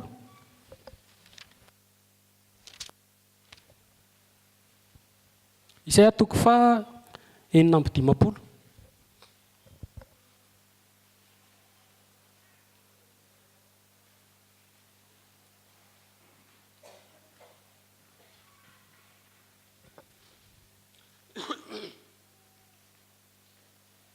Andiny fasivy. Isaia 56:7. Anareo bibidia rehetra, avy hihinana ianareo biby rehetra any anala. Jamba ampitiliny samy tsy malala izy rehetra. Ambomona avokoa izy rehetra ka tsy mahavovo, manonofo izy. Eny mandrika tia toromaso. Liakaniny reny amboy ireny ka tsy malala voky, sady mpiandry tsy mahafantatra ireny, samy mivily amin'ny lalany avy izy rehetra. Samy makany amin'ny filakarena avokoa izy rehetra. Mazava be zany tenin'ny tompo zany. Tena tsy hitako vao namaky an'io izy Jesosy tena zany le izy io liakanina ozy izy le mpitily. Zany hoe misy mpitarika zany tsy mahita mihitsy fa jampy tsy mahita loza fa mitapy maso. Ary tena grave be satria miteny mihitsy hoe ambomona. Paul miteny an'izao hoe arovy ny tenanao amin'ny ambo. Tandremo izy mifananareo ny ambo 5 to nefa ny ao anafiny mitafy volon'ory nefa ambo 5 to. Zany hoe misy ambo zany amin'izao. Ambomona. Tsika zao ankehitriny zaho miteny zavona hoe lasa ny olona ohatra ny tia mitaiza alika zany. Satria manino? Tsisy alika mona zany. Ny alika io mivovo rehefa misy loza, rehefa misy mpangalatra. Dia comparaison taon'i Jesosy zany hoe misy amboa tsy mivovo. Miaraka le mpiandro io, le mpitily io, le jamby io. Tsy miteny mihitsy izy fa ny zavatra ataony dia matory dia liakaniny, matory zany milamina be, manofy. Nareo rehefa manofy dia le inona nofinao tamin'ny nireveko tamin'ny ala revirevy be, nafinaritra be, nahazo trano nahazo fiara. Zay le toriana amintsika ankehitriny ka. Manofy ozy izy dia tia toromaso. Amin'ny tenin'Andriamanitra ao misy antsoina hoe mpitily. Zay Ezekiel zao teny hoe ataoko mpitily. Dia misy mpiandry varavarana. Satria Jerosalema taloha mifono manda. Dia ireo mpitily ireo amin'ny voalohany indrindra mila malala hoe misy fahavalo miditra any. Ireo zany mila mahita voalohany dia miteny ny ato anatiny. Dia ohatr'izay koa mpiandry varavarana tsisy entana miditra mihitsy ohatra rehefa sabaty ohatr'izany zao tamin'ny andro Nehemia satria mila miditra amin'ny vavahady. Zany hoe ohatr'izay ny postana kristiana sy mpitory ny filazantsara. Ianao zany sady mpitily ianao mpiandry varavarana. Zany ianao zany mila malala hoe misy loza ho avy na hoe fantatra hoe inona daholo ny ampidirina ato amin'ity fiangonana ity, inona ny teny toriana aty sao dia fako sao dia rano maloto no mena olona pitilitsika fa misy an'ireo le mpanonofo ireo liakanina. Fa za mitena reo fa misy loza ao amin'ny baiboly eo, ary ny baiboly tsy manomboka zavatra tsara zany. Mamaky eo ny baiboly io nareo tena magaga tena zany io. Tamin'ny voalohany izy Andriamanitra namorona ny tany sy ny lanitra, ary ny tany dia tsisy endrika sady foana, ary aizina ny tambony lalina. Izy tsy niteny hoe mazava aloha, maizina aloha. Ny olona nahita an'i Jesosy rehetra dia olona tao anatiny tsy vaovao mahaly tao anaty loza. Nisy tao Kilemaina, nisy tao ny jamba, nisy tao ny fa ankehitriny afenony zany zavatra zany. Ianao eo anie ka tsy mahita, ianao anie ka jamby, ianao anie ka boka amin'ny fahotany. Dia tsy fantatr'olona hoe kay ratsy be ty toe-poko ty kay za ty kay ohatr'izao. Filazantsara rehetra rehefa nomboka nitoriny dia Paul rehefa nitory Romanina hitantsika zany, Petera rehefa nitory ny tena marina raha tsy miteny fitiavan'Andriamanitra mihitsy izy tato. Amin'ny kristiana izy vao miteny an'izay. Nikodemosy nitenenana Jesosy an'izay, tsy tamin'ny publika fa tao anaty trano. Ao amin'ny Galatiana tsika mahita an'izay, satria Galatiana efapiny. Dia Paul rehefa mitena, raha mamaky ny Romanina tsika, tena vaovao ratsy ny tenen'i Paul. Vakitsika ao amin'ny Romanina. Nisy taona nisy olona izay pastery io, mpitory izy dia hozy izy hoe magaga hozy izy fa zao ity baiboly ity izy misy andalana 5:3 alina. Dia nijereko izy ny verset milaza ny fitiavan'Andriamanitra amin'ny olona, fa be da be ny verset miteny hoe mila tian'Andriamanitra ao amin'ny baiboly. Vitsy kely eo amin'ny 30 eo fotsiny hozy izy. Raha makintsika hozy izy ny amin'ny Genesis tsy misy mihitsy eo miteny hoe tian'Andriamanitra ny olona ary tena marina zany. Ny hitantsika fitiavanao dia i Abraham izy tia ny zanany, aiza izy ny zanakao le tianao. Dia avy eo nisy taona Isaka niteny tamin'ny napakatra azy satria tia azy. Dia avy eo Jakoba ihany koa hoe tiany Rahely sy Lea satria malemy masony ray. Fa ny ankoatr'izay rehefa mitentsika hoe tsy misy mihitsy, fa nefa kosa misy karakteran'Andriamanitra mavesatra be ato amin'ny baiboly izay tsy fantatr'olona ny ankamaroany dia ny fahamarinana dia ny fitsarana. Exodose izy tsisy an'izany, Leviticus tsisy an'izany. Any amin'ny Isaia tsika mahita kely efa fitiavana mandrakizay ny tiavan'Andriamanitra anao zany namparataka famindrapo aminao. Dia efa tonga Jesosy moa nisy be da be ilay izy satria ny finalité an'izany fitiavan'Andriamanitra marina zany.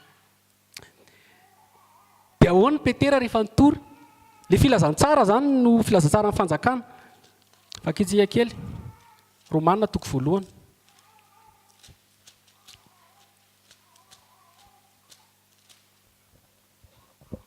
Romanina 1.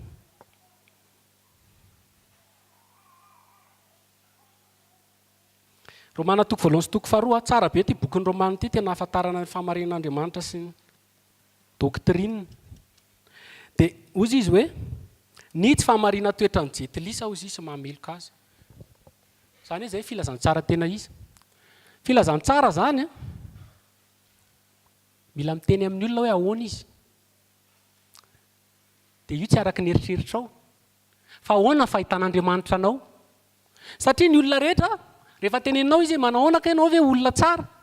Nisy olona izay moa nanao an'izany mihitsy. Nakeny amin'ny trottoir izy dia nasiany micro dia niteneniny ohatr'izao ilay olona hoe hono ramose mba miteny aminao ianao hoe olona tsara sa olona ratsy. Tsy nisy mihitsy ray aza niteny hoe olona ratsy fa tsara daholo. Za tsy mandainga izy ny sasany. Za tsy mampirafy mivadiko. Za mivavaka isan-kalady. Za misy taona mameno mahantra. Za fieritreretanao zay. Ianao zay. Raha mamaky eo amin'ny Obolina 2:21 izy ny ten'Andriamanitra hoe ny olona izy samy milaza ny tenany tsara amin'ny avy, fa ny olona matoky izy amin'ny mahita azy. Zany hoe raha tsika zany no nasaina miteny ny tenantsika, tsisy mihitsy ty teny hoe olona ratsy. Olona tsara daholo tsika rehetrarehetra io. Fa ny baiboly tsy zany. tsy misy marina na dia ray akory aza samy efa nanota avokoa samy efa nany dia rehefa maka anio tsika dia izy Petera ao amin'ny Paoly ao amin'ny 2:7 toko voalohany 2:7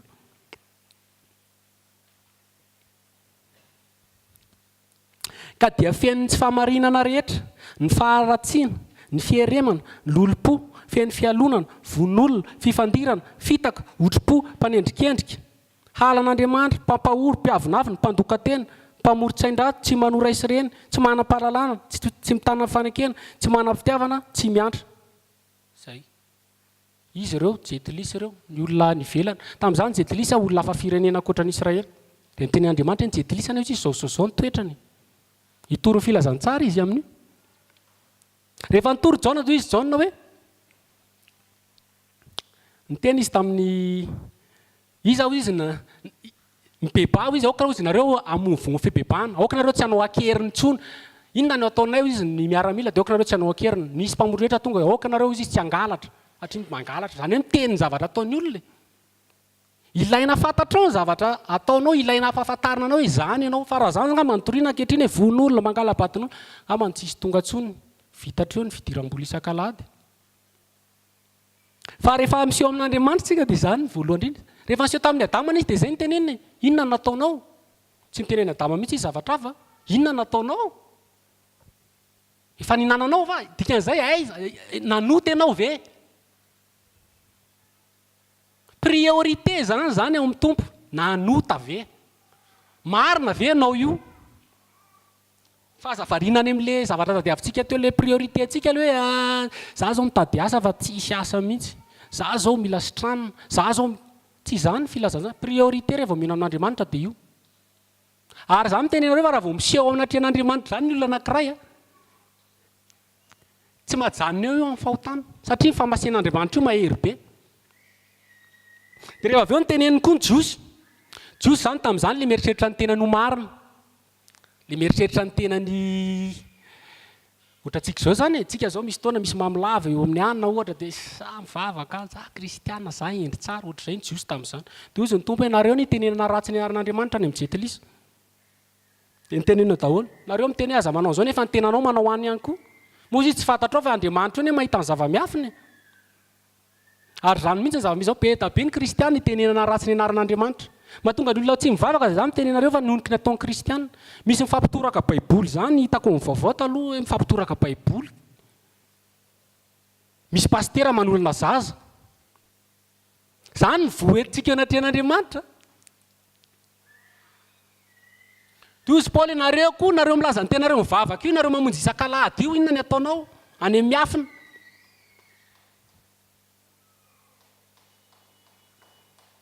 fa aza dia zay maloha makaravina aloha manakitra nefa fahotana be nao fasana fotsy fariseo zany mivavaka tsy miraty mihitsy mifariseo mivavaka tonga vao maraina mihitsy mipetraka eny aloha eny dia mitehatratra manotro rehefa mivavaka raha mamaky an'ilay any mihitsy hoe za misaotra anao azy fa za marina za mandao pafilikana za tsy mboatra n'io leo akaiky io za marina be fasana fotsy izy ny tompo mila tenenina ny fahotana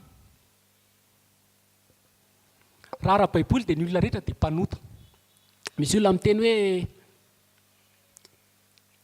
Andriamanitra misy manao izany Andriamanitra izy maninona ary nasiny ny faharatsiana maninona ary nasiny ny zavatra be tabera misy fe Andriamanitra dia maninona misy maty misy tsunami olona 10 hetsy ny maty indray ohatr'izany ny fanontaniantsika maninona raha tsy afatotra indray mpandeha Satana dia afatotra daholo ny olona ratsy fanahy rehetra dia milamina be hainareo raha zany ataon'Andriamanitra tsisy olona ntsony eto amin'ity tany ity voafatotra daholo tsika dia any amin'ny ely daholo satria tsisy marina ary na dia ray akory aza fa misy faharipon'Andriamanitra tsy midika akory rehefa misy zavatra miseho misy loza miseho dia hoe tsy ao Andriamanitra anao tsy fitiavana tsy baiboly zany ohatra zao miteny aminareo hoe misy ve ny dokotera nify misy ny dokotera nify dia maninona renao marary nify ohatr'izay koa le izy natonga anao marary nify dia satria ianao ny anambombo fa tsy hoe tsisy akory ny dokotera nify fa marary nify ianao mila manatana ny dokotera nify raha te hositrana dia ohatr'izay koa ny filazantsara tsy hoe rehefa misy loza miseho amin'ny fiainantsika dia hoe tsisy Andriamanitra tsy izany io vao mainka misy Andriamanitra satria Andriamanitra io dia Andriamanitra mitsara karakteran'Andriamanitra Salamo toko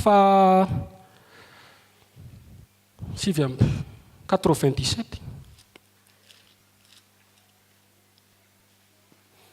Rehefa hitantsika zany zay hoe ahoana ny olona eo anatrehan'Andriamanitra, ny olona dia ratsy, ny olona dia mpanota, tsy misy mitady an'Andriamanitra na dia ray koa raha sy fasana misokatra amin'ny vavany izy izy. Salamo toko fa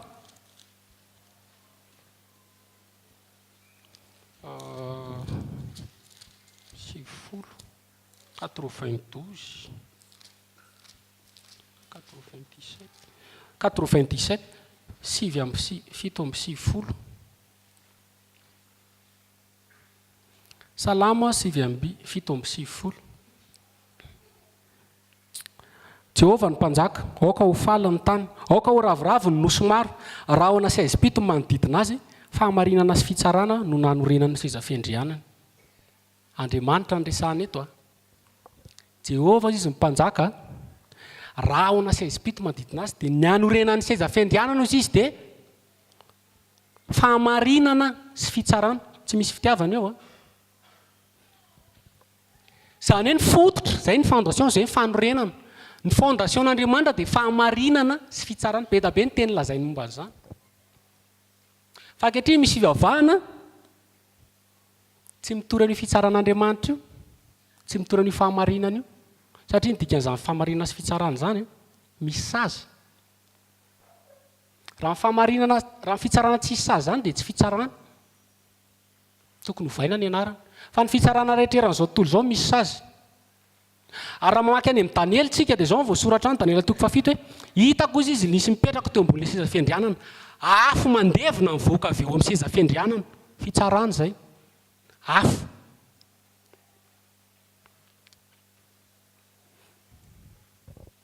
Zay mahatonga hoe misy ny elo,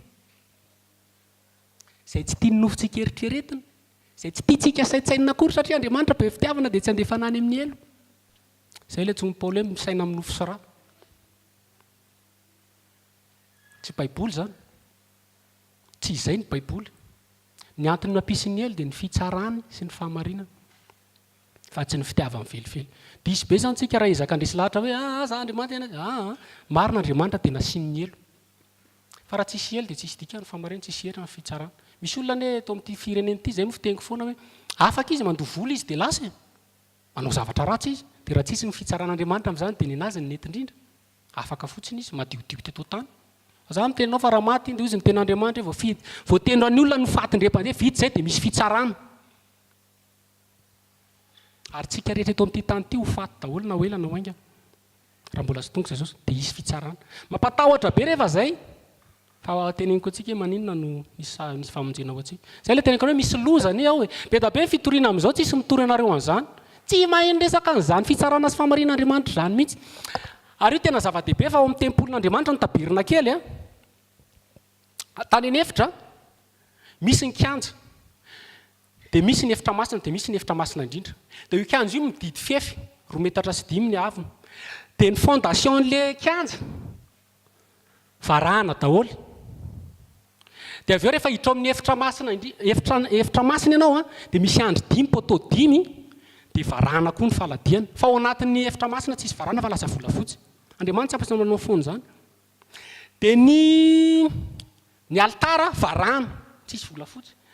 Dia ny fanadiovana aty ivelany zany a. Zany ianao zany raha andeha tamin'izany, raha hoe andeha ho any amin'Andriamanitra ianao zany a, dia zavatra varahana ny hitanao eo. Ny aty ivelany varahana, mitsofoka ianao dia mahita altara varahana, andeha indray ianao andeha hisasa dia mahita siny varahana. Ny varahana zany a fitsarana, zay ny dikany. Ny vy rehetra ny vy dia ny varahana mataty afo indrindra. Raha ny volamena mora mitsonika, fa ny varahana mataty afo. Zay no nahatonga an'Andriamanitra amin'ny teny atao varahana ny altara, satria eo ny anadorana, satria eo nisy sorona tao. Zany hoe ianao zany raha ho any amin'Andriamanitra tany amin'ny testamenta taloha zany dia fitsarana no hitanao voalohany. Fa teoriana rehefa nanao tempoly Solomona dia mbola ohatr'izany nataony andry anankiroa indray ilay izy a, dia misy pilier varahana ngeza be, dia ny tavy rehetrarehetra varahana, vaky izy kely ny eo amin'ny Levitika, amin'ny Exodosy.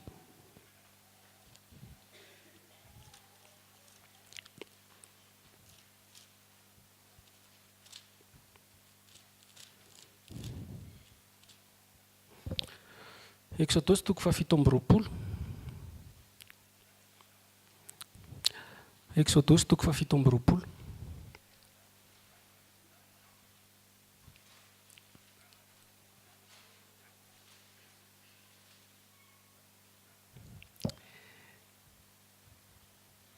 Andin'ny fafolo, andin'ny fasivy.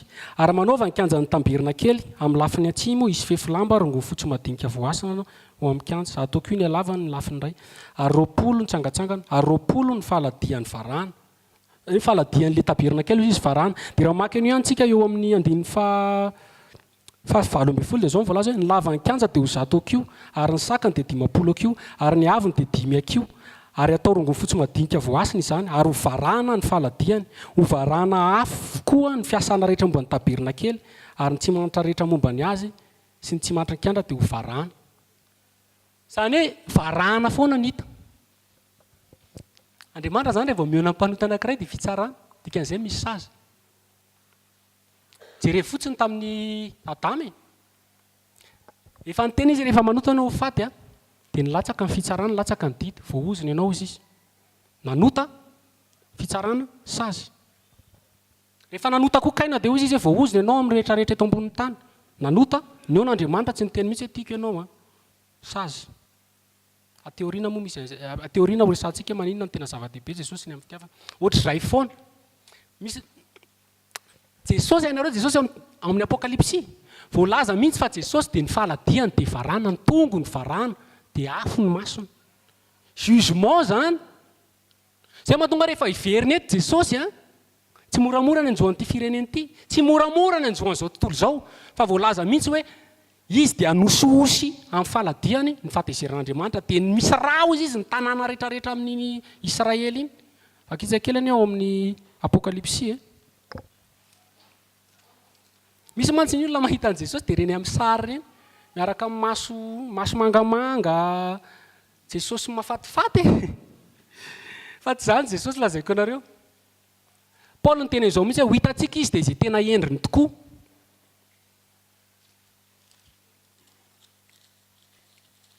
Fa Jesosy masin'i Jesosy tsy mangamanga fa masin'i Jesosy lelafo.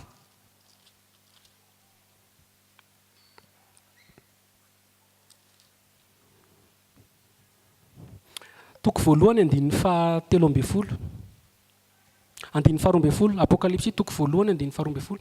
Dia nitodika aho nizaha ilay feon'ny teny tamiko. Koa rehefa nitodika aho dia nahita fanaovan-jiro volamena 7. Ary teo avoan'ny fanaovan-jiro volamena dia nisy anankiray tahaka ny zanak'olona, ny akanjo lava hatrany amin'ny tongony sady ny sikana fikiam-bolamena teo amin'ny tratrany. Ary ny lohany sy ny volony dia fotsy tahaka ny volon'ondry fotsy, dia tahaka ny ora-palana. Ary ny masony dia lelafo, ary ny tongony dia tahaka ny varahana mangano ano. Nareo izay ilay varahana. Tonga Jesosy izy varahana, dikan'izay jugement. Misy fahasoavana, misy famindram-po amin'izao. Fa Jesosy rehefa ho avy, rehefa avaka ny olona dia verina. Tsy izay intsony. Jugement. Matahotra izy ny ten'Andriamanitra no azon'Andriamanitra amin'ny matahotra izy ny ten'Andriamanitra no azon'Andriamanitra amin'ny tanan'Andriamanitra velona. Izay ilay izy. Satria Andriamanitra dia afo mandevona.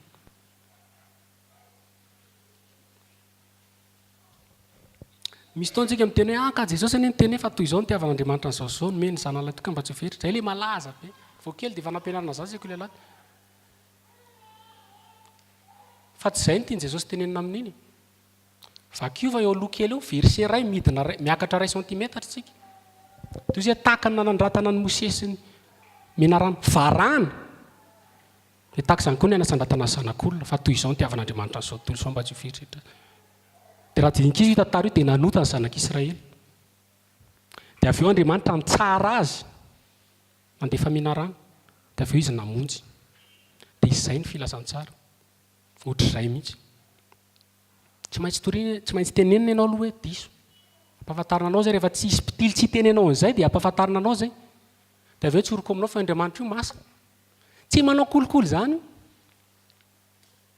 Tsy manao kolokolo izany io ary marina. Izao ny définition-n'Andriamanitra rehefa niona tamin'i Mosesy izy. Andriamanitra hozy izy, Andriamanitra Jehova hozy izy. Mahari-po, be famindram-po, tsy mety manamarina meloka hozy izy. Any amin'ny Exodus izy miteny izay. Mamela heloka hozy izy fa tsy mety manamarina ny meloka. Dia amin'ny teny frantsay izy long à la colère. Zany hoe misy taona zany a tsy miteny io Andriamanitra io lon tsy mora tezitra ie fa rehefa tonga amin'ny fotoana ka tezitra izy a tsy misy sentiment tena tonga dia zay tsy sentiment mahatonga ny olona tsy miniely mantsy mandeha amin'ny sentiment dia raha vao mandeha amin'ny sentiment tsika dia zay no antsoina hoe nofo zay no antsoina hoe rà fa raha hitsara ianao ka mandeha amin'ny sentiment tsy mitsara araka ny fahamarinana ohatra raha nanota ny zanako zany efa mpitsara mandeha amin'ny sentiment tsy saziky kosa fa zanako ve dia lasa tsy mitsara araka ny fahamarinana ntsony raha vao diso ny zanatsika ataontsika ohatr'izay fa Andriamanitra io tsy ohatr'izay raha vao manao an'izay izy dia tsy mitombona ntsony ny baiboly ary Andriamanitra tsy izy zany fa Andriamanitra rehefa mitsara dia mpitsara ny toerany eo tsy dadanao tsy namanao tsy zakamakamanao fa mpitsara dia mpitsara zany tsy isy sentiment ny sentiment ny lalàna ny fe azy dia ny nazy ihany ny attribueny raha n'izy dia ny baibola ohatra ka fa izy efa manana ny anazy hoe fahamarinana ny tena izy tany amin'ny Levitikos toko faha 7 Levitikos toko faha 7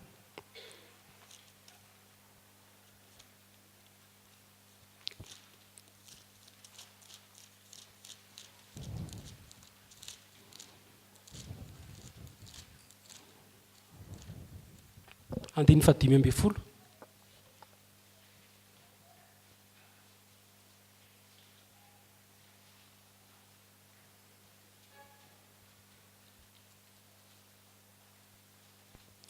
Exodus Levitikos toko faha 7 andiny fa 5 aza manao izay tsy marina ny fitsarana aza miandany foana amin'ny malahelo na mena masiny lehibe fahamarinana no hitsaranao namanao zay ny fahamarinana zay betabe ny olona hoe mampalahelo kosa izy ary mba tsy manan-koanina dia nangalatra ka raha vao manao an'izao ianao ka miditra amin'ny fitsarana dia tsy fahamarinana zany dia tsy fitsarana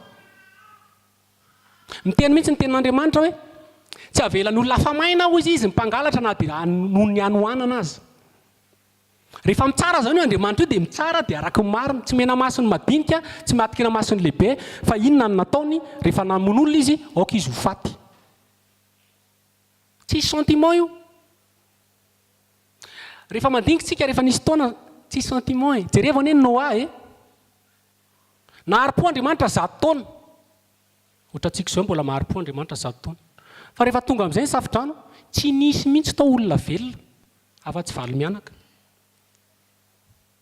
tosika ahoana zany ny zazakely ahoana zany ny biby Andriamanitra rehefa mitsara dia mitsara ary mahalala ny antony izy satria efa corrompu daholo izy rehetrarehetra nisy taona izy rehefa andeha niteny tamin'ny Josao aringany daholo ny zazam-behivavy ka hatramin'ny rehetrarehetra dia manao ny Josao tsy sentiment zany fa satria jugement mitotona satria maninona satria tamin'ny andron'ny Abraham toy izy Andriamanitra tamin'ny Abraham nanao fanekena izy dia niteny any Abraham ny zavatra avy toy izy tamin'ny Abraham hoe nitaranakao izy rehefa afaka efa 100 taona dia hoentiko miakatra any Egypte dia ho andova ny tany Kanana fa mbola tsy tanteraka izy ny fahotany Amorita teneny izay mihitsy zany hoe passion Andriamanitra aloha amin'ireo Amorita jereny aloha raha iova na tsy iova rehefa tonga amin'izay ny fotoana ny fahatezerany tsy nisy sentiment dia ny olona rehefa maty teneniko anareo ka sehoana hatreny amin'ny fitsarana tsisy sentiment tsisy hoe mamindrafo amiko Andriamanitra tsisy an'izany ny famindrapo dia ankehitriny zay hoe teneniko anio raha ian'ny feonareo dia aza manamafy ny fonareo tahaka ny androny taloha teny mihitsy izy any amin'ny Amosany hoe tadiavany Jehovah dia mbola hitanao izy miantsony anarany dia mbola akaiky izy fa mari-posy be famindrapo izy zao zany ankehitriny zany rehefa velona ianao zany ny ambomaty izy any amin'ny mpitoroteny miteny hoe tsara ny liona maty izy tsisy fanantenana noho ny ambovelona rehefa maty ianao zany na liona ny atsaranao na président ianao na filoham-pirenena na olo malaza ianao rehefa maty ianao dia tsisy ilaivana azy tsony fa raha ohatra ny amboa ianao mialatsiny moa fa tsy hoe sao dia misy olona tafotoana amin'izany zany hoe olona ao anaty fahotana ao anatin'ny mihinana zavatra tsy araka ny tokony izy dia mbola misy fanantenana raha mbola atao hoe anio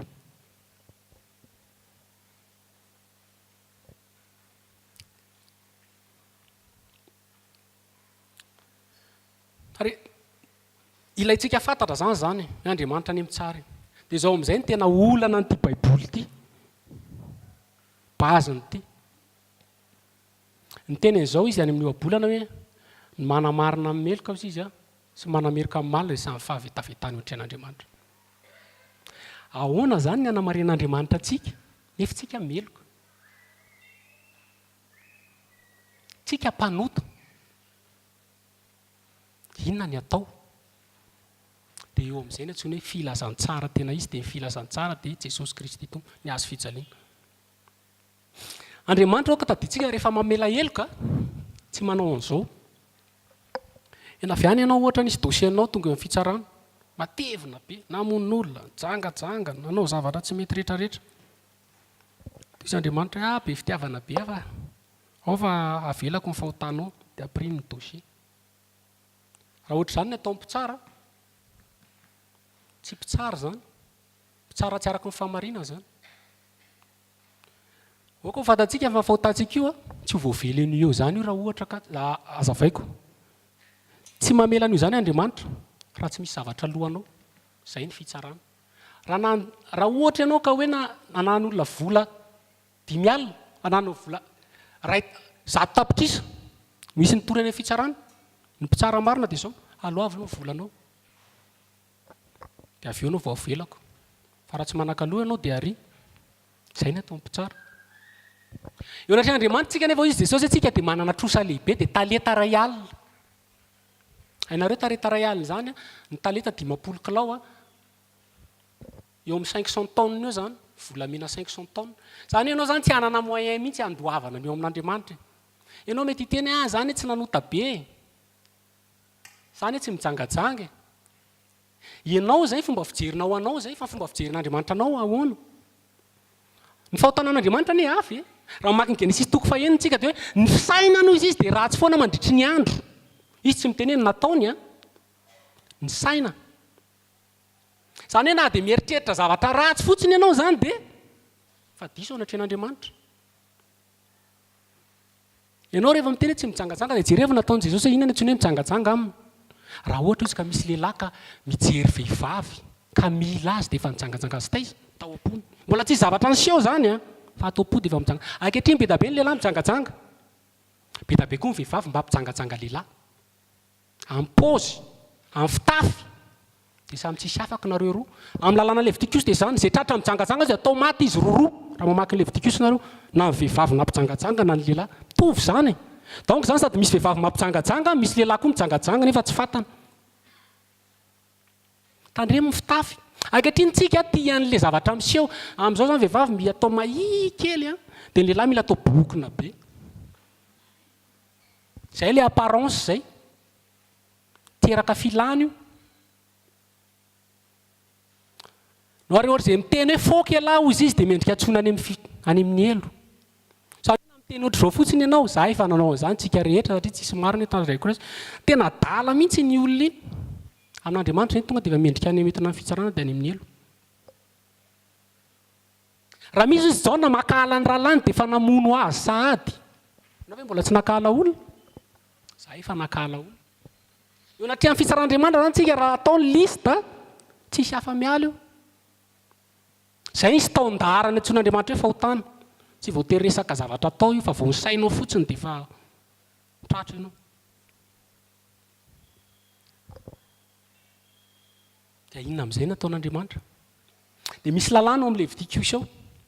Raha ohatra izy ka ny rahalanao andevo dia ny havana akaiky ny manavitra azy. Na ny tany io na andevona resaka varotra satria ohatra izany taloha. Tsika olona andevon'ny fahotana. Tsisy olona marina mihitsy nefa eto na ndray aza. Samy andevo daholo. Dia mila Andriamanitra manao olona izay tsy nanota hozy izy ny baiboly mba hanavitra olona. Satria olona ny nanota dia misy olona tsy maintsy mandray ny sazy. Izay no vao afaka eo. Fa tsisy mihitsy hoe famela-kelika amin'Andriamanitra izany dia amin'izao tsisy sazy miatra. Fa ny sazy dia misy miatra dia Jesosy ny nandray azy. Izay ny famonjena. Izay ny filazantsara. Ny elo dia misy ary no famarinan'Andriamanitra no nahatonga an'io. Fa Andriamanitra tia antsika dia nalaony ny tenany ny tafinofo. dia nandray ny sazy hiatra tamintsika. Izay ny baiboly, izay ny filazantsara. Dia Andriamanitra zany mamela heloka ankehitriny ho an'ireo izay ao amin'i Jesosy ihany. Fa na hiteny ianao ohatra ny Jodasy nanenina tsisy an'i Jesosy, any amin'ny elo ianao. Na andeha ianao ka ho any amin'ny Maria, any amin'ny elo, na ho any amin'ny Mahomey, any amin'ny elo ianao. Fa zany lalana sy famarinana ary fiainana. Tsy misy makany amin'ny ray afa-tsy amin'ny lalako. Olona daholo zany nandovaota. Fa tsy maintsy mila olona Andriamanitra madio, masina. Dia ny tenany ihany nidiny. Tsy anjely nidiny, Andriamanitra nidiny. Dia marina Andriamanitra ny fitsarana. Marina izy mamela heloka sady famarinana ny tsarainy. Ivelan'izay tsisy. Izay ny antsoina hoe filazantsara. Izay ny antsoina hoe fahamarinana. Ary ny azo fijaliana dia zava-dehibe amintsika. Satria izao, ny azo fijaliana dia voalaza fa mamono ny nofontsika amin'ny filantsika tsy etsiketsika tsony. Solution aminao zany tsy resaka fitahiana mampietsika nofonao fa solutionao hoentinao amin'i Jesosy dia vonoiny indray-pandeha tsy miteny tsony. Zany maty zany hoentina fotsiny. Zany maty zany tsy miteniteny tsony, tsy mitabataba tsony, tsy hoe za mbola tsisy mandeha misotro jus zany, tsisy maty mandeha misotro jus zany, tsy mbola nahitan'izany. Hoe maty azy ireo tiako teneny tsisy velona tsony, tsy velona amin'ny filana tsony, zany tena zavatra miracle. Be da be ny raha lamasamy jorony zany. Miracle zany. Tena zavatra tianao taloha lasa tsy tianao tsony satria manino efa maty ianao. Tsy tamin'ny masontsika zany, fa zany ny zavatra niseho roa arivo taona lasa izay. Izay ny antsoina hoe finoana. Finoana dia fanantenana amin'ny zavatra tsy hita. Tsy hitantsika zany fa nefa nisy ary tena marina. Misy zavatra miseho be ao ambony ao ara-panahy. Raha tianao zany ny voavonjy, raha tianao ny ho afaka amin'ny zavatra mbola mangejanao, raha tianao ny afaka amin'ny fahotana, raha tianao ny tsy menimenina tsony amin'ny nofo, amin'izao tontolo izao, azo fijaliana ny vahaolana. Tsy manana zavatra hafa ozy izy Paoly hitoriana aminareo, fa na zay na iza dia azo fijalian Jesosy mitoriana aminareo. Izay ny ivo ny filazantsara ny fanjakan'Andriamanitra. L'évangile vrai. Dia asakasakitsika fa izay ihany lalana ahafahanao mahafaka. Afaka amin'ny fahotana, afaka amin'ny rehetrarehetra. Fa hitanao fa rehefa manaraka an' Jesosy ianao dia hitanao fa zavatra rehetra angatahana io ke tsy important tsony.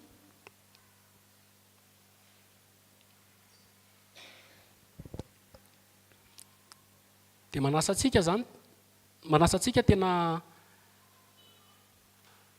tena hijery akaikin'izay hoe aiza ho aiza tsika fa tadio fa tsy mitovy mihitsy ny lalantsika na eto ary tadio foana mety eninao zany a fa rehefa tsy esanao saina. Jesosy ny teny izao hoe Andriamanitra ozy tsy mitsara olona fa ny fitsarana rena dia natao teo anatrehan'ny zanaka maintsy anazy io. Za izy tsy tsara zany fa ny teniko izay nilazaiko ny tsara azy amin'ny andro farany.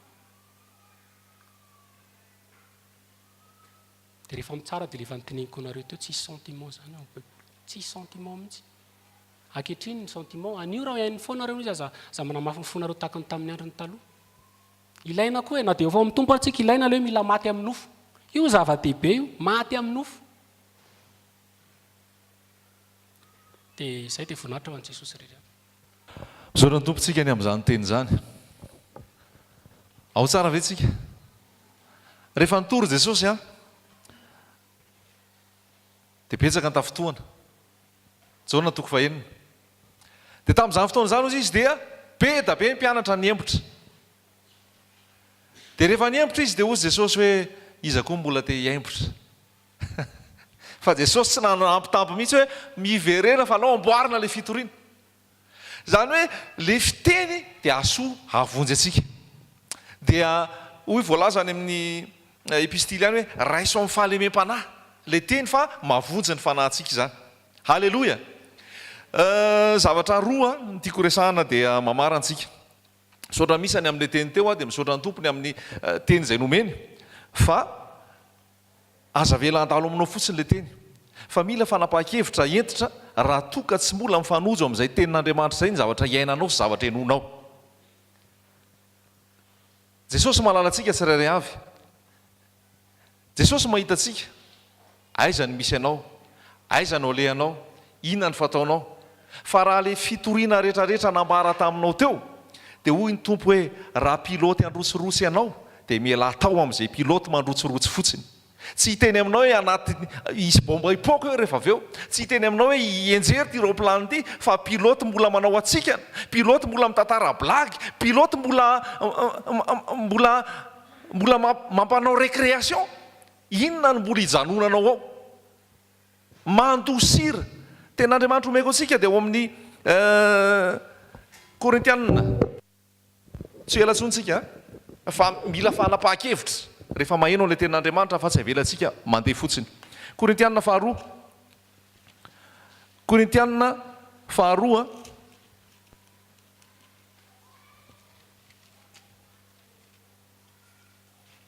toko fahenina andiny fa fito amby folo korintianina faharoa toko fahenina andiny fa fito amby folo dia zao nambarany ten'andriamanitra koa mivoay eo aminy ianareo ka misara aminy hoy Jehova ary aza manendry izay zavatra tsy madio ary izao dia andray ianareo ary orainareo aho ianareo zanako lahy sy ho zanako vavy hoy Jehova fanapahan-kevitra mila entitra mila raisinao mivoa teo aminy raha mbola filazantsara ny tany no toriana aminao raha mbola filazantsara mampiraikitra eto tany no ambara aminao raha mbola resaka fanaitairana nofinao no ambara aminao tsy hitondranao amin'ny famonjeny zany tsy hitondranao amin'ny fiainana zany raha mbola mifantoka aminao ny filazantsara raha mbola mifantoka amin'ny fitahiana ara-materialy sy zavatra ny tany no mibahana ao amin'izay ale anao isan-kalady na isaka sabotsy na tsy haiko na larobia na alatsinainy karaha zay no mbola andehananao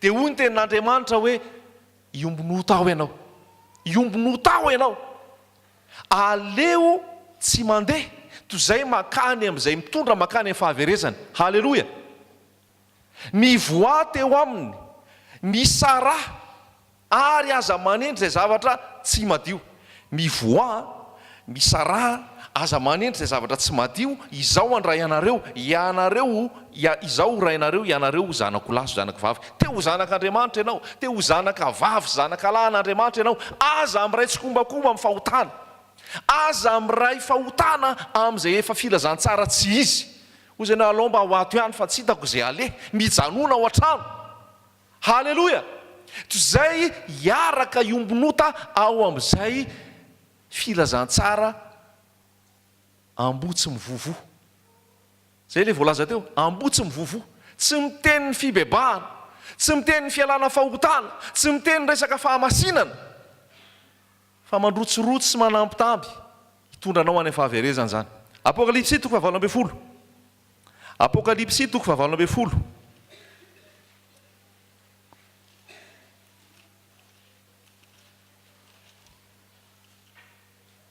andininy fahaefatra apokalipsy toko fahavalo amby folo andininy fahaefatra miala aminy ianareo ry oloko mba tsy ombonanareo ota aminy ary mba tsy hisy azo anareo ny loza manjo azy izy io miala aminy babilôna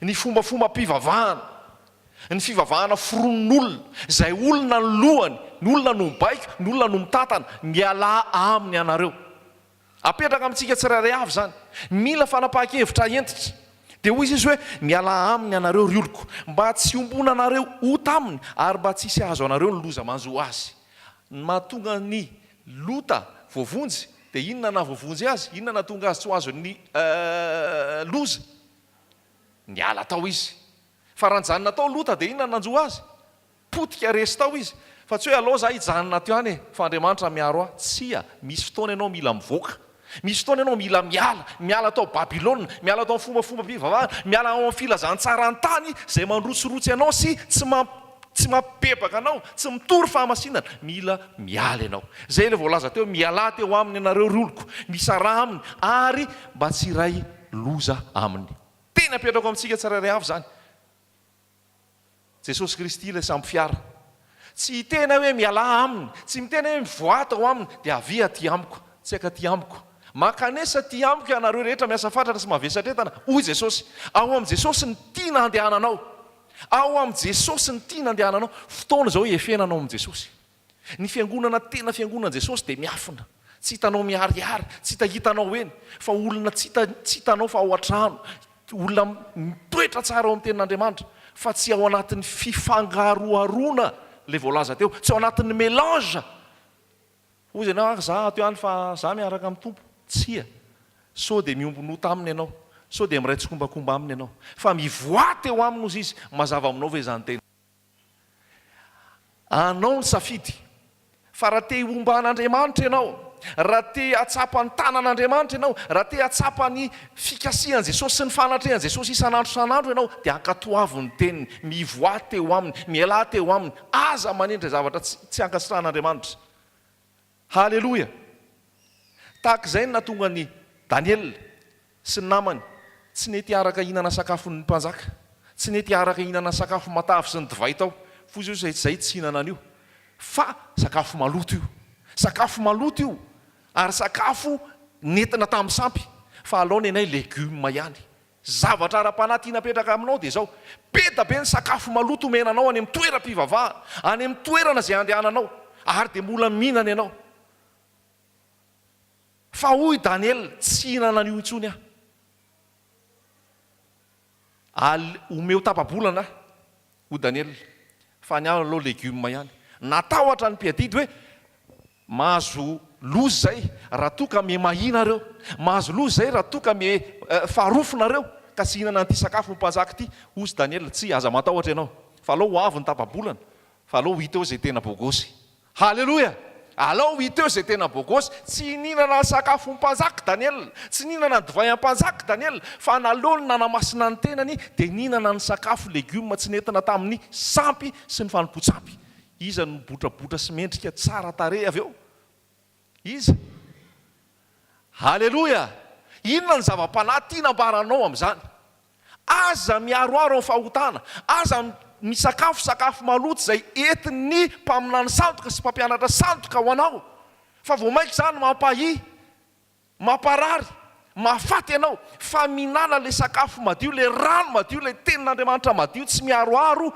fa ho hiteo le Daniel rehetrarehetra botrabotra tsy ao anaty fahotana tsy ao anaty fitaka tsy ao anaty zavatra maloto fa misy fiainana mandresy fahotana mandresy izao tontolo izao halleloia manaiky izany ve ianao halleloia azonao ve ny tiany tompo ambara Jesosy ihany aza manaraka olombelona aza manaraka fombafomba mpivavahana aza manaraka an'izao aza mietrehitra hoe raha vao tsy nakany an-trano fivavahana dia tsy voavonjy tsy makany amin'ny trano fivavahana mahavoavonjy ianao na tsy voavonjy ianao fa ianao manana an' Jesosy ao anatinao ianao mipetraka tsara ao anatin'ny fahamasinana ary ao amin'ny tenin'Andriamanitra halleloia tia napetraka amintsika izany tenin'Andriamanitra misy mila dingana mila raisinao misy fanapahakevitra mila raisinao isarahanao amin'izay mbola ao anatin'ny filazantsara tsy madio dia ozy ianao hoe ka atao ahoana ny avonjy andreo raha hiala ao hevitry satana zany fa rehefa ao ianao ka mijoro amin'ny fahamarinana tsy tamahanao ianao tsy tamahanao ny fanamasina ary ny olona tsy ho tianao intsony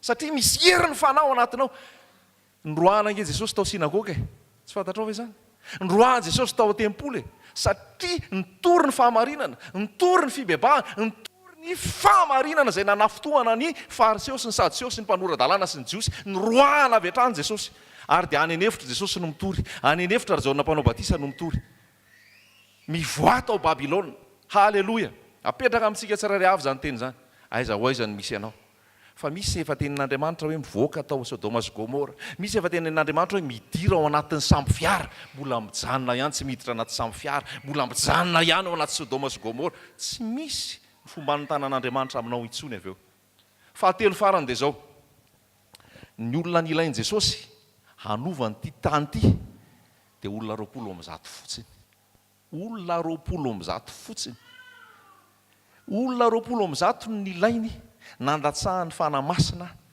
dia tonga taty Madagasikara ny filazantsara mbola mino ve ianao fa raha ianao no manaiky ampiasain'i Jesosy mbola navitra ny fianakaviana mbola navitra n'Antananarivo mbola navitra ny Madagasikara mino an'izany ve ianao 20 fakio ny amin'ny asan'ny apôstôly tonga 12 dia izy hoe reto lehilahy le nampitsimbadika ny tantaram-piainana zao tontolo zao reto dia tonga ty ihany koa tsy hipetraka amony W ny antsony Jesosy ianao tsy hanao akay ianao firy-taona manao mpandray olona ho ampiangonana dia mampipetraka olona ambony seza tsy zany ny antsony Jesosy ianao ny antsony Jesosy ianao tsy hitsangana dia hipetraka ao anaty trano fivavahana ny antsony Jesosy ianao mivoa mandehana mitoriny filazantsara amin'ny olombelona rehetra fa alohan'ny hitorianao filazantsara mila manana ny herin'ny fanamasina ianao 20 dia nahavita azy firy tsika eto tsy fantatra ny mihoatra n'izay na lasaka izay fa milanao koa ihany koa jesosy milanao ihany koa jesosy tsy ho anao rery ny famonjena fa milanao jesosy hanambara izara ny tenin'andriamanitra izara ary fiainana ho an'ny olona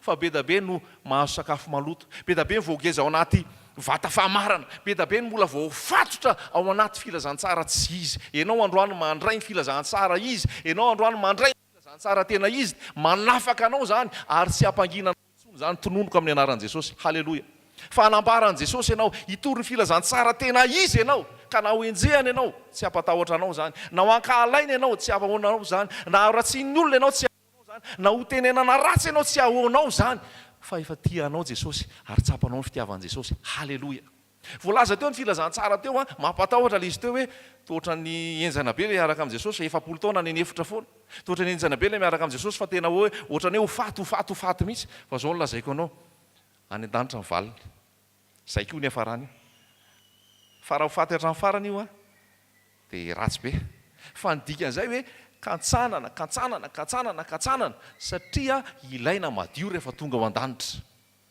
ny sedrana nadritra ny efapolo taona satria ilaina matoky an'andriamanitra rehefa tonga ao amin'ny tany kanana azontsika ve zany dia kantsanana amboarintsika mba ho mamirapiratra satria fofombadin' jesosy iara-iakatra aminy vonona ve anao iaraka amin'i jesosy halleloia mbola namafy ve anao ny fiarahanao amin'i jesosy halleloia tsara jesosy